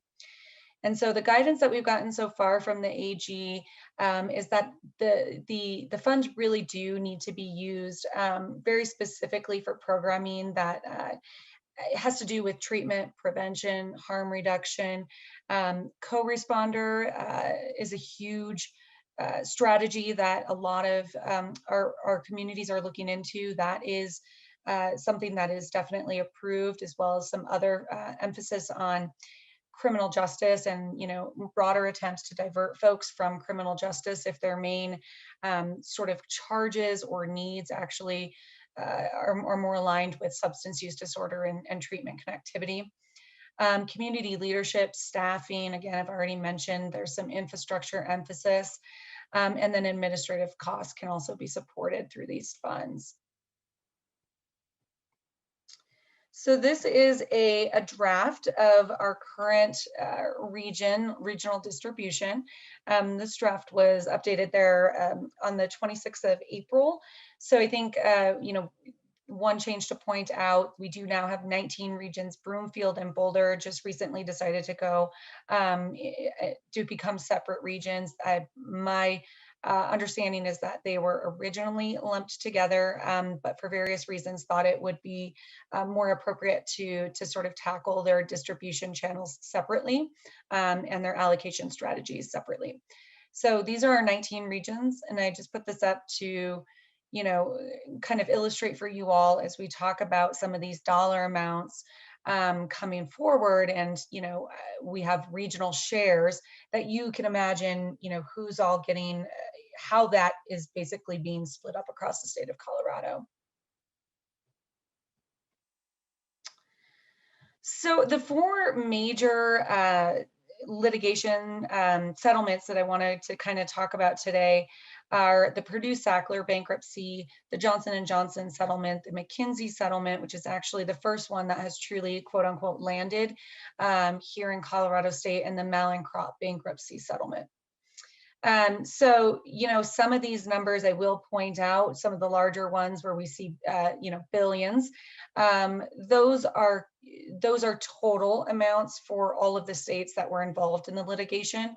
So where we do know more appropriately the correct Colorado amount, and even more so where we know the more regional amount that we will be allocated, that's indicated here as well. So Purdue-Sackler bankruptcy, we are looking at 3.5 to 5 billion over the next 9 years for the governments that were involved in that particular coalition and settlement.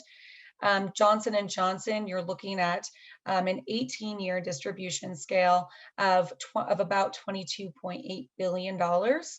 And with the first 9 years seeing 5 billion of those dollars. The McKinsey settlement, again, this is the one that has actively landed here in Colorado. And so we do know a little bit more about the Colorado cut for that settlement. It's a $573 million total. And there is a little bit over 9 million of that's coming to the state of Colorado. 270,000 of which is coming to the region of Boulder County, and specifically 43,000 that's coming to Boulder County as its own entity. So that's the distribution that we're really talking about when we talk about that memorandum of understanding and that 2-year plan that needs to be developed by a regional committee once that memorandum of understanding is complete. Finally, the Mallinckrodt bankruptcy settlement is 1.6 billion total, and governments and tribes will be receiving up to 1.3 billion of those dollars starting in 2022. So reason to kind of put this up as well is to just kind of highlight that a lot of these settlements, they're coming in sort of waves of funding. And so, you know, it's not as though we're looking at gigantic pots happening all at once. And really what we need to do in terms of developing an appropriate structure and appropriate allocation strategy is be super mindful that it needs to be something that both responds to our needs now, but also has the flex and give to adapt for a 20-year period of distribution. So, you know, as I said, we're looking at a minimum of 18 years for distribution for some of these settlements. Oh, and there are a number of smaller cases still tied up in litigation. So we don't have a super accurate account of what we could expect in terms of the settlement dollars for those suits. So a little bit about some near-term action.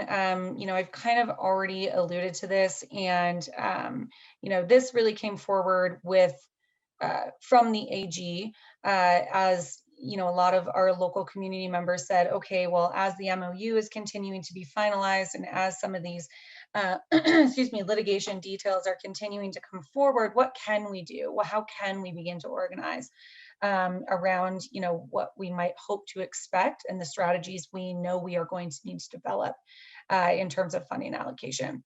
So the AG put forward some guidance that we do want to have, well, no, we do need to have a regional committee that is sort of the fund allocation strategic committee. This committee would be in charge of submitting that memorandum of understanding and the 2-year action plan to the Attorney General for approval. And so, you know, some of the questions that the AG fielded were really, you know, who do you suggest in terms of populating the roster of these committees? And this is the guidance we received, which is really you should have 1 or 2 members that are appointed by the county government. Most counties are moving to bring forward their commissioners themselves. 1 individual appointed from some of the larger human service departments like public health and housing and human services. Some additional representatives from law enforcement and criminal justice, the sheriff's office being a big one to be represented in that space, as well as the district attorney's office. And bringing forward folks from that represent municipal or county court systems within the region. And then holding space for 1 to 3 representatives that will represent rotating cities from around the region. And they can also be council members or mayors of those respective localities. Other representatives holding space as well for counties or cities to sort of come together before deciding if there's anybody who's already missing from the table and who they do need to supplement and sort of bring into that fold as a voting member. And then additional suggestions on non-voting membership. One of the suggestions within this group that, you know, our particular cohort within the county recommended actually elevating up to the voting members are folks with lived experience, making sure that we are being equitable and reflecting within any of the long-term planning and fund allocation, the voice of those who have actually been impacted in our communities by the increase in opioid use disorder. So some additional near steps, these are items that would be tackled by that regional committee. The first is really that the committee needs to establish a fiscal agent for the region to receive the funds, and then to sort of own the distribution as as reflected in our distribution strategy and our 2-year action plan. We also need to identify any of the cities that wish to allocate some of their funding into the larger pot with the region of Boulder. There have been talks about some localities getting a pretty small dollar amount, and I'm totally making up this example, but could the town of Lafayette do more with, say, a $15,000 allocation if they put that allocation towards a broader strategy that's in effect at the regional level that includes representation from Lafayette, but the strategy is joining the pot with all of the other localities that are represented within Boulder as a region. So there's been a lot of talk about what those structures of collaboration could potentially look like and the funding streams that could potentially be developed between local jurisdictions and the region as a whole. I will say no concrete decisions have yet been made about how to actualize that distribution channel between local governments and the region of Boulder County. And then this is the part you've already heard me sort of mention. The main goal of this regional body is to create a 2-year plan that really identifies the approved purposes within Boulder County that we want to request funds for. That is the plan that will be forwarded to the Attorney General with the signed MOU from this regional body and release those dollars. Oops. Oh. Sorry, that little bottom part kind of hid under my closed captioning.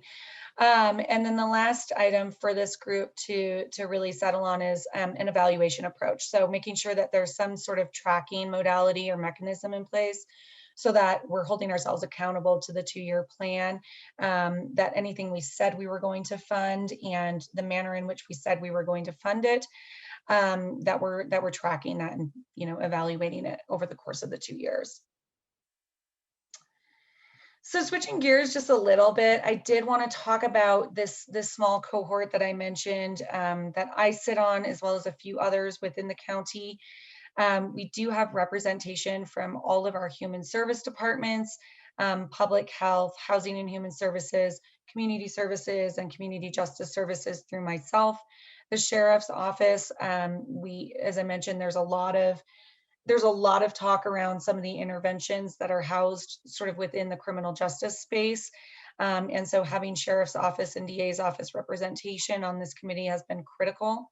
And then sort of our local expert in all the litigation nuances is David Hughes from the county attorney's office, who really serves as a liaison between what's going on in the litigation space, which is a daily change, honestly, and then sort of translating that back to this committee, whose global goal is to sort of take that information and translate it down to, what do our stakeholders need to know? What do we need to communicate out to our community and to our county as a whole?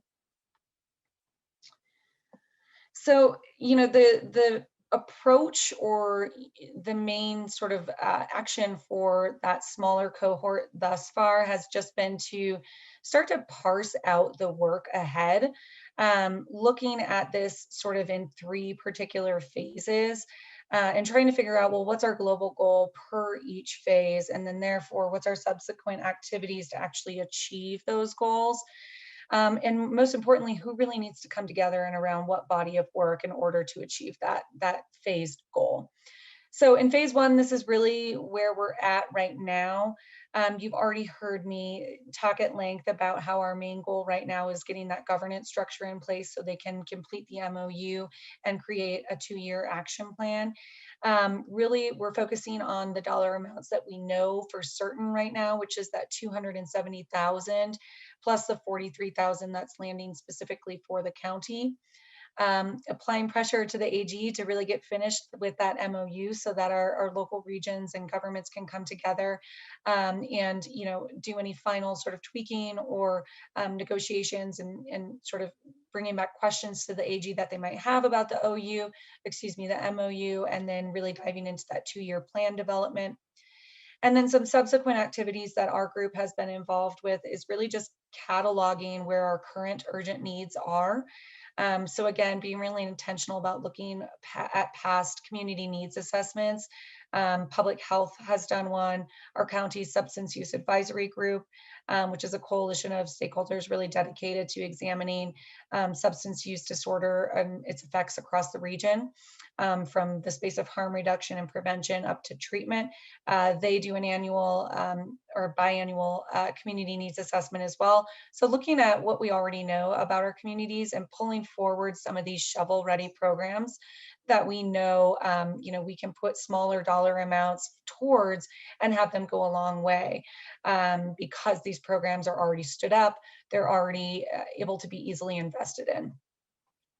In terms of phase 2 of work, we're really looking at, what does that regional committee do to develop a broader allocation strategy, and how do they accept regional proposals for funding?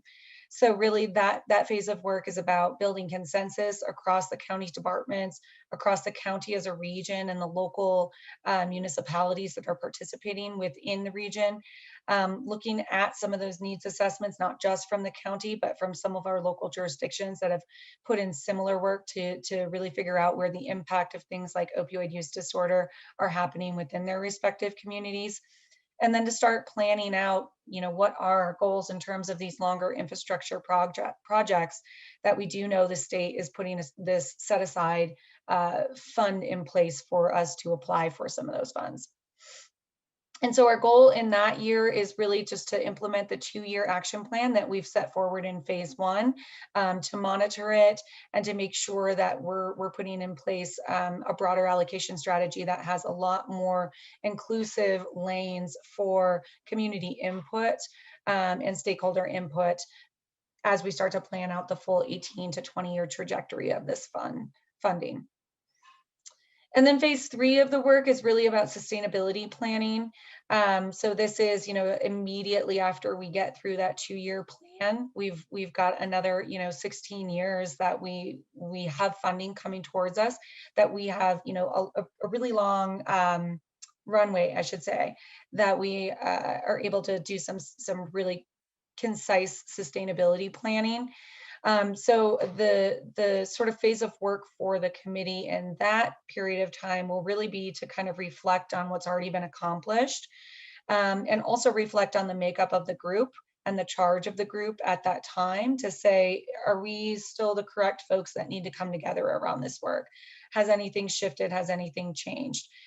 So sort of a PDSA cycle internally, or sort of a quality improvement mechanism aspect to, framing out our own sustainability of our work. And then also looking at what's already been evaluated, what we've already done in that 2-year plan, what's been working and what potentially hasn't been working so well. So finally, before diving into questions, I did just want to point out some initial work that was put forward by the Colorado Consortium for Prescription Drug Abuse. This is, back in March of 2020, when the opioid litigation first started to become, a buzzword or a topic of interest for folks. The consortium decided to pull together a number of stakeholders that really spanned across the space of, treatment and recovery, prevention, harm reduction, criminal justice, and other, local community-based organizations dedicated to, in some way, tackling addiction and opioid use disorder. And they put them through, a multiple-day exercise that started with the question of, if you had $100 million, hypothetically, that you needed to figure out an allocation strategy for, where would you put those dollars to effectively rebuild the damage that's sort of occurred through our increase in addiction and opioid use disorder within our communities? And this image that you see here is an aggregate of those results from that group. There is in the full report a further breakdown of responses and the allocations by particular sectors. So it's probably no surprise that if you looked at folks that were representing the treatment and recovery space, there was a little bit more emphasis and desire to allocate funds towards the treatment and recovery space, and same for the other respective sectors. But suffice to say that by and large, the overwhelming majority in the aggregate was that treatment and recovery is really where we need to focus our energy and our funds, specifically bringing forward treatment and recovery options in rural communities and underserved communities that are not in our urban cores, where folks are able to access more recovery support. So additionally in the report, and this is a framework that we have followed in our initial discussions, they did do a breakdown of those 4 categories, those 4 sort of sectors that really are, the qualifying sectors for some of this funding. And they did put forward a number of example programs or interventions that would really qualify for these funds. Now, this is not at all to imply that there is programming or interventions outside of these types that wouldn't also qualify for funding of the litigation dollars. But this is really just to sort of provide a framework for communities as they start to figure out, what do we already have that's working in our community? What's working in our neighboring communities that we don't have that we'd like to start? And, how do we build up and support some of the interventions that are overwhelmed by this opioid epidemic currently. So I won't go through all of these. These are also listed in that consortium report. There's a link to the full report on the last slide, and I can also send that out to the group afterwards if folks are interested in taking a bigger look at the work the consortium did to really develop a fairly robust mechanism for community input. So questions. I know we have time for questions, and before we dive in, I will just sort of give the disclaimer that I'm without my team tonight, unfortunately, and so if there are questions that I can't answer, I'm happy to forward them to David Hughes, our county attorney representative, who's a lot more versed in the fund allocation strategies and the details of the MOU, but unfortunately he could not be here tonight. But again, happy to take all of your questions, and I'll do my best to get you the information you need. Thanks so much, Kelly. That was an awesome presentation and very informative.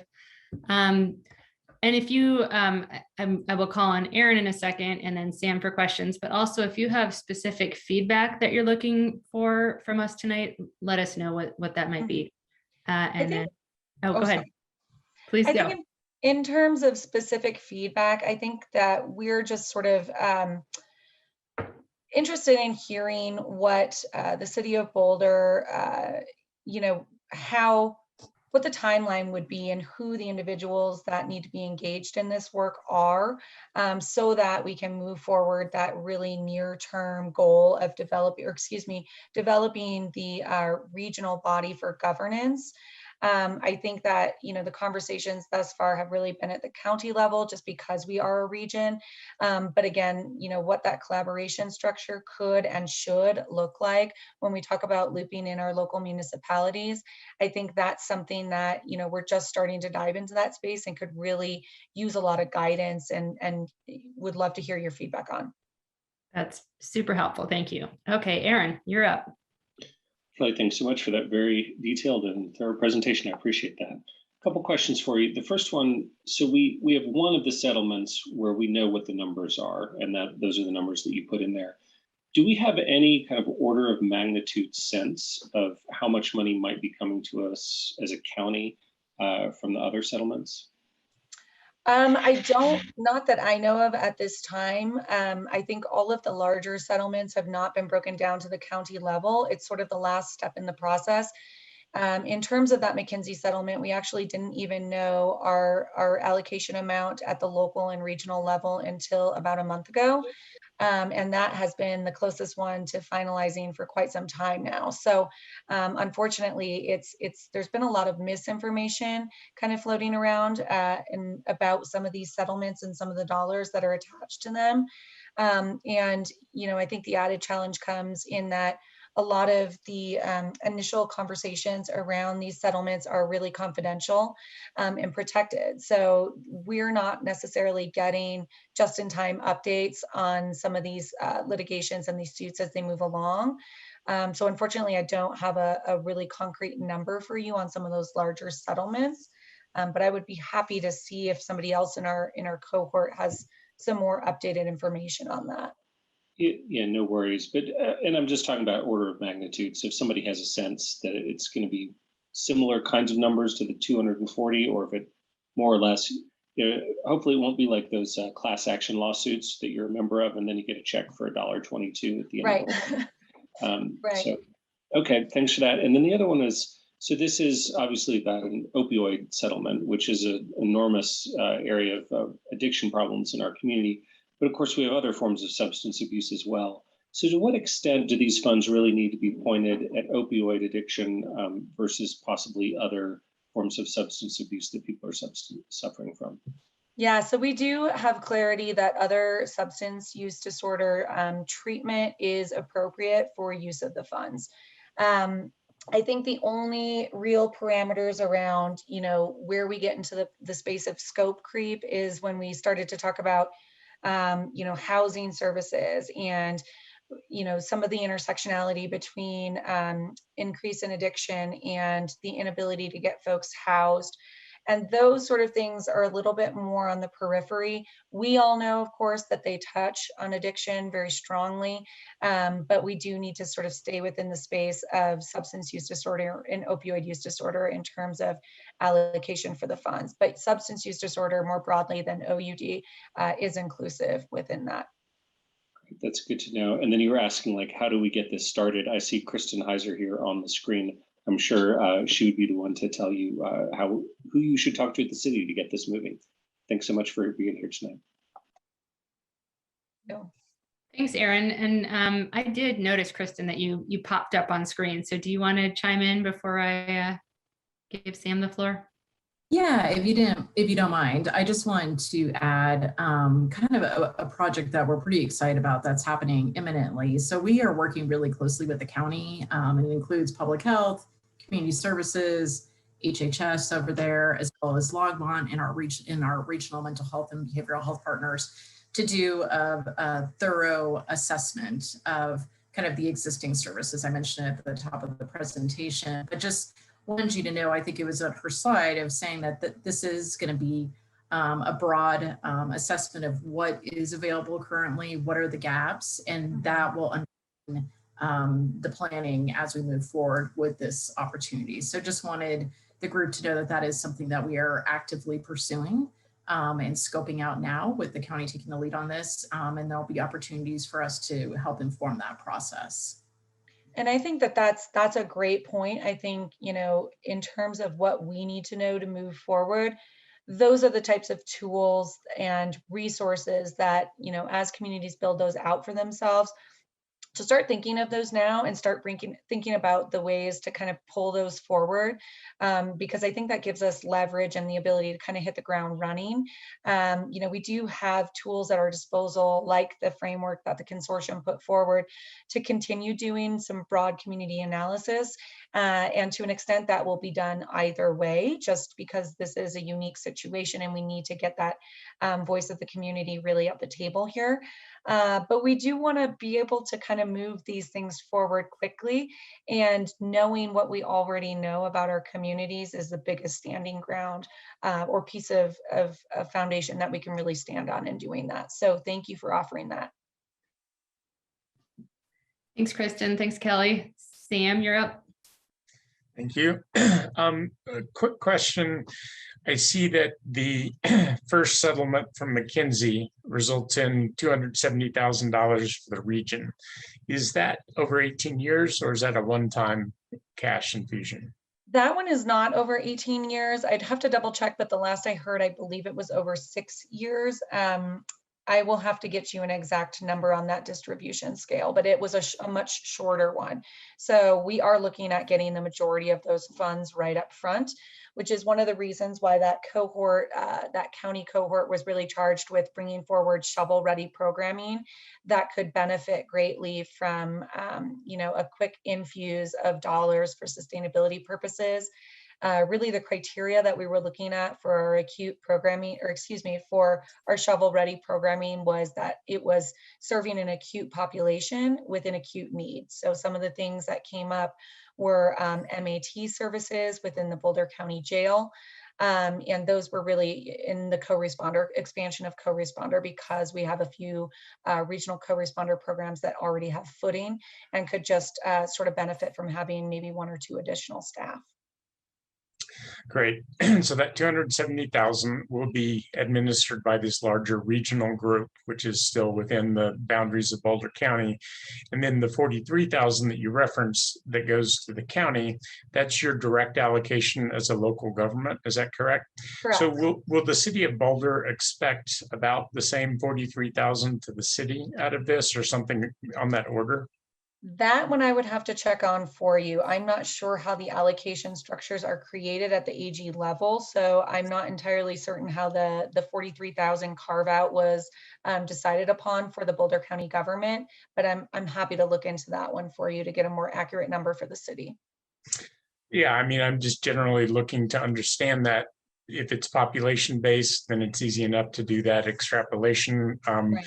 I guess I would then ask, is the county portion based on just people in the unincorporated county, if the cities are getting all their own direct allocations? But I'll just ask directly, is it your understanding that cities as local governments will be getting direct allocations just like the county got a direct allocation? That is my understanding, yes. So Okay. I think in terms of your question around the framework for how those allocation amounts are decided, that's something I'm happy to look into. I think in terms of knowing whether or not it's population based or based on some other determining mechanism, I think that's, obviously something we want to get to the city council as soon as possible, so you have an understanding. Great. Well, that'd be helpful, and Kristen may even know already. But I guess the reason I'm going through these gyrations is just thinking about, that was top line of $500 million settlement, and there's, top line $25 billion in settlements. So there's like 40 or 50 times as much money coming in as what we're talking about there, but some of that money comes in over 18 years. So to get a handle on this is difficult. It seems to me like we're talking ballpark 50,000 to 75,000 a year for the city, something like that. It's hard to figure out till we know the formulas, but just trying to wrap our heads around how much money. And I guess I've been in a few meetings about this, invited as a mayor, and I've sat through some of the conversation, but one of the things that was never clear to me is like how many dollars we're talking about. So if it's on the order of 50,000, 100,000, then the question for the next council, as these dollars get bigger and the picture becomes more clear, I think is going to be, do we just want to turn our allocation directly over to the region, or do we want to do some of our own allocation of that money, probably in collaboration with the region and the county? So it doesn't surprise me that you can't answer completely right now, because I think things are still evolving, but I think it's worth the council thinking about, when the numbers become clear, how do we want to interface with, quote, the region, which really is the county, but with this other governance structure? And I see, Kristen, you have your hand up too. Yeah, I just wanted to inform what you're discussing, Sam. I think that's a really great point.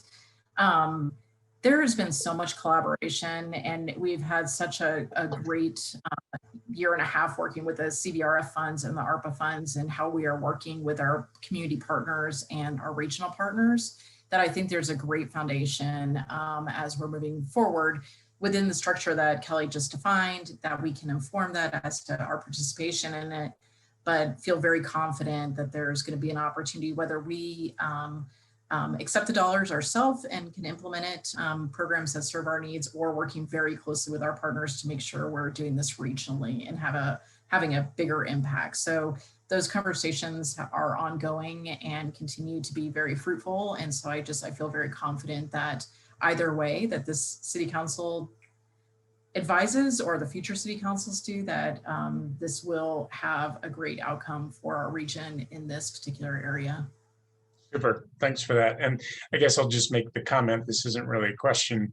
This could be fairly small amount of dollars, in the city, but more for the county and the region. But it certainly seems like it would plug into helping us fill that gap in services for the unsheltered and the unhoused. So however this works out as far as dollar amounts go, everything is appreciated in being able to address this problem. So that's all I've got. Thanks, Rachel.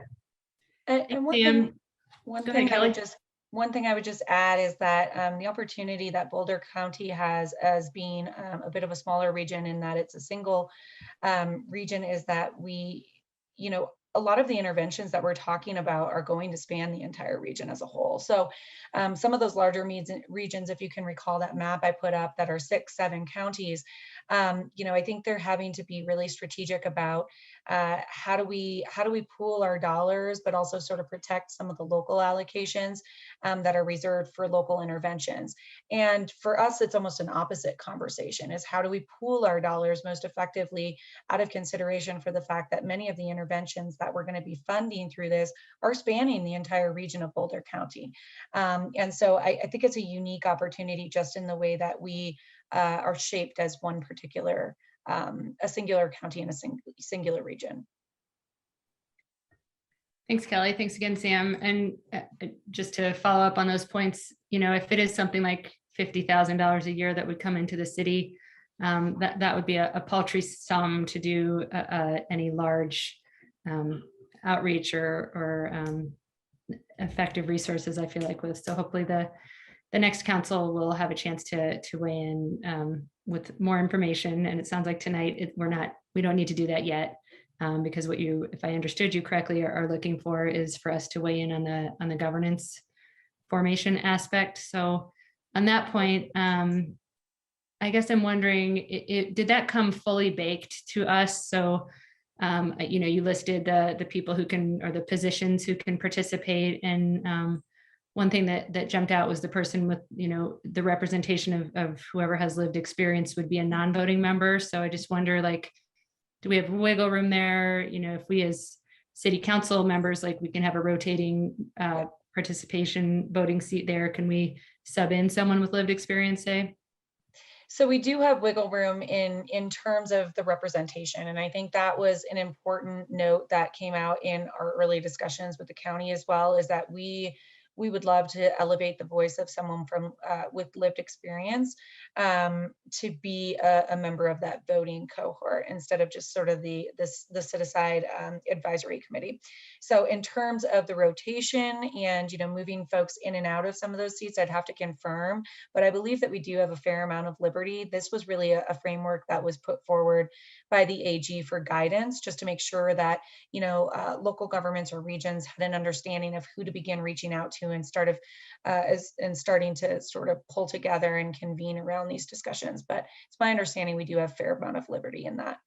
Great, thanks. And so I will invite other council members to weigh in on that if anyone else wants to make suggestions. But mine would be that people like Kristen Heiser and people with lived experience are going to be more useful at that table than I would be. So that's my vote, is to make sure that you have those voices there. Thanks. Thank you. Anyone else want to weigh in on that topic? Or other questions? Aaron Brockett. No, it's just a great point, Rachel. So I'll +1 that suggestion about the folks with lived experience. Thanks. Thanks, Aaron. Mary. Just a real quick comment. First of all, thank you, Kelly. And just wanted to agree with Sam on the point that he brought up regarding the amounts of dollars that it may end up being, and that it might make the most sense to just hand off the city's portion over to the county and work in partnership that way. That's all I have. Thank you. Thanks, Mary. Last call for hands up here. Kelly, did you get all the information that you needed from us? I did, yes. And I know this is very much in the preliminary stages. And so, really wanted to present what we were thinking in terms of framework and bringing together the right folks to start to develop a broader allocation strategy. So this is just the first of many more formed updates. And I appreciate your your feedback as it is. I also am going to take away a few of these questions about sort of the allocation strategy, or excuse me, the allocation amounts and how those are decided, and see if I can get more guidance on that from David and get back to you all with it. That's great. Thanks. Again, this was very helpful, and it's exciting work that hopefully can be a bit transformative. Mary, you have a hand up. Is that an old hand? A previous It's an old hand, figuratively and literally. All right. Okay. I think that is all for this topic then. Nuria, unless there was anything else from staff's point of view on it. That is all we've got. All right. Thanks. And was there a late add to another item for tonight, or is that we good? That's maybe to Alicia. At the end of our agenda. I think it is. Yes, we are. The late ad was just to the special meeting. So. All right. Thank you. So we did not break any records on having a short meeting tonight. I'm sorry about that, but thank you all and have a good night. We're closed. Great job, Rachel. Thank you. Thanks, Rachel. Thanks, everybody.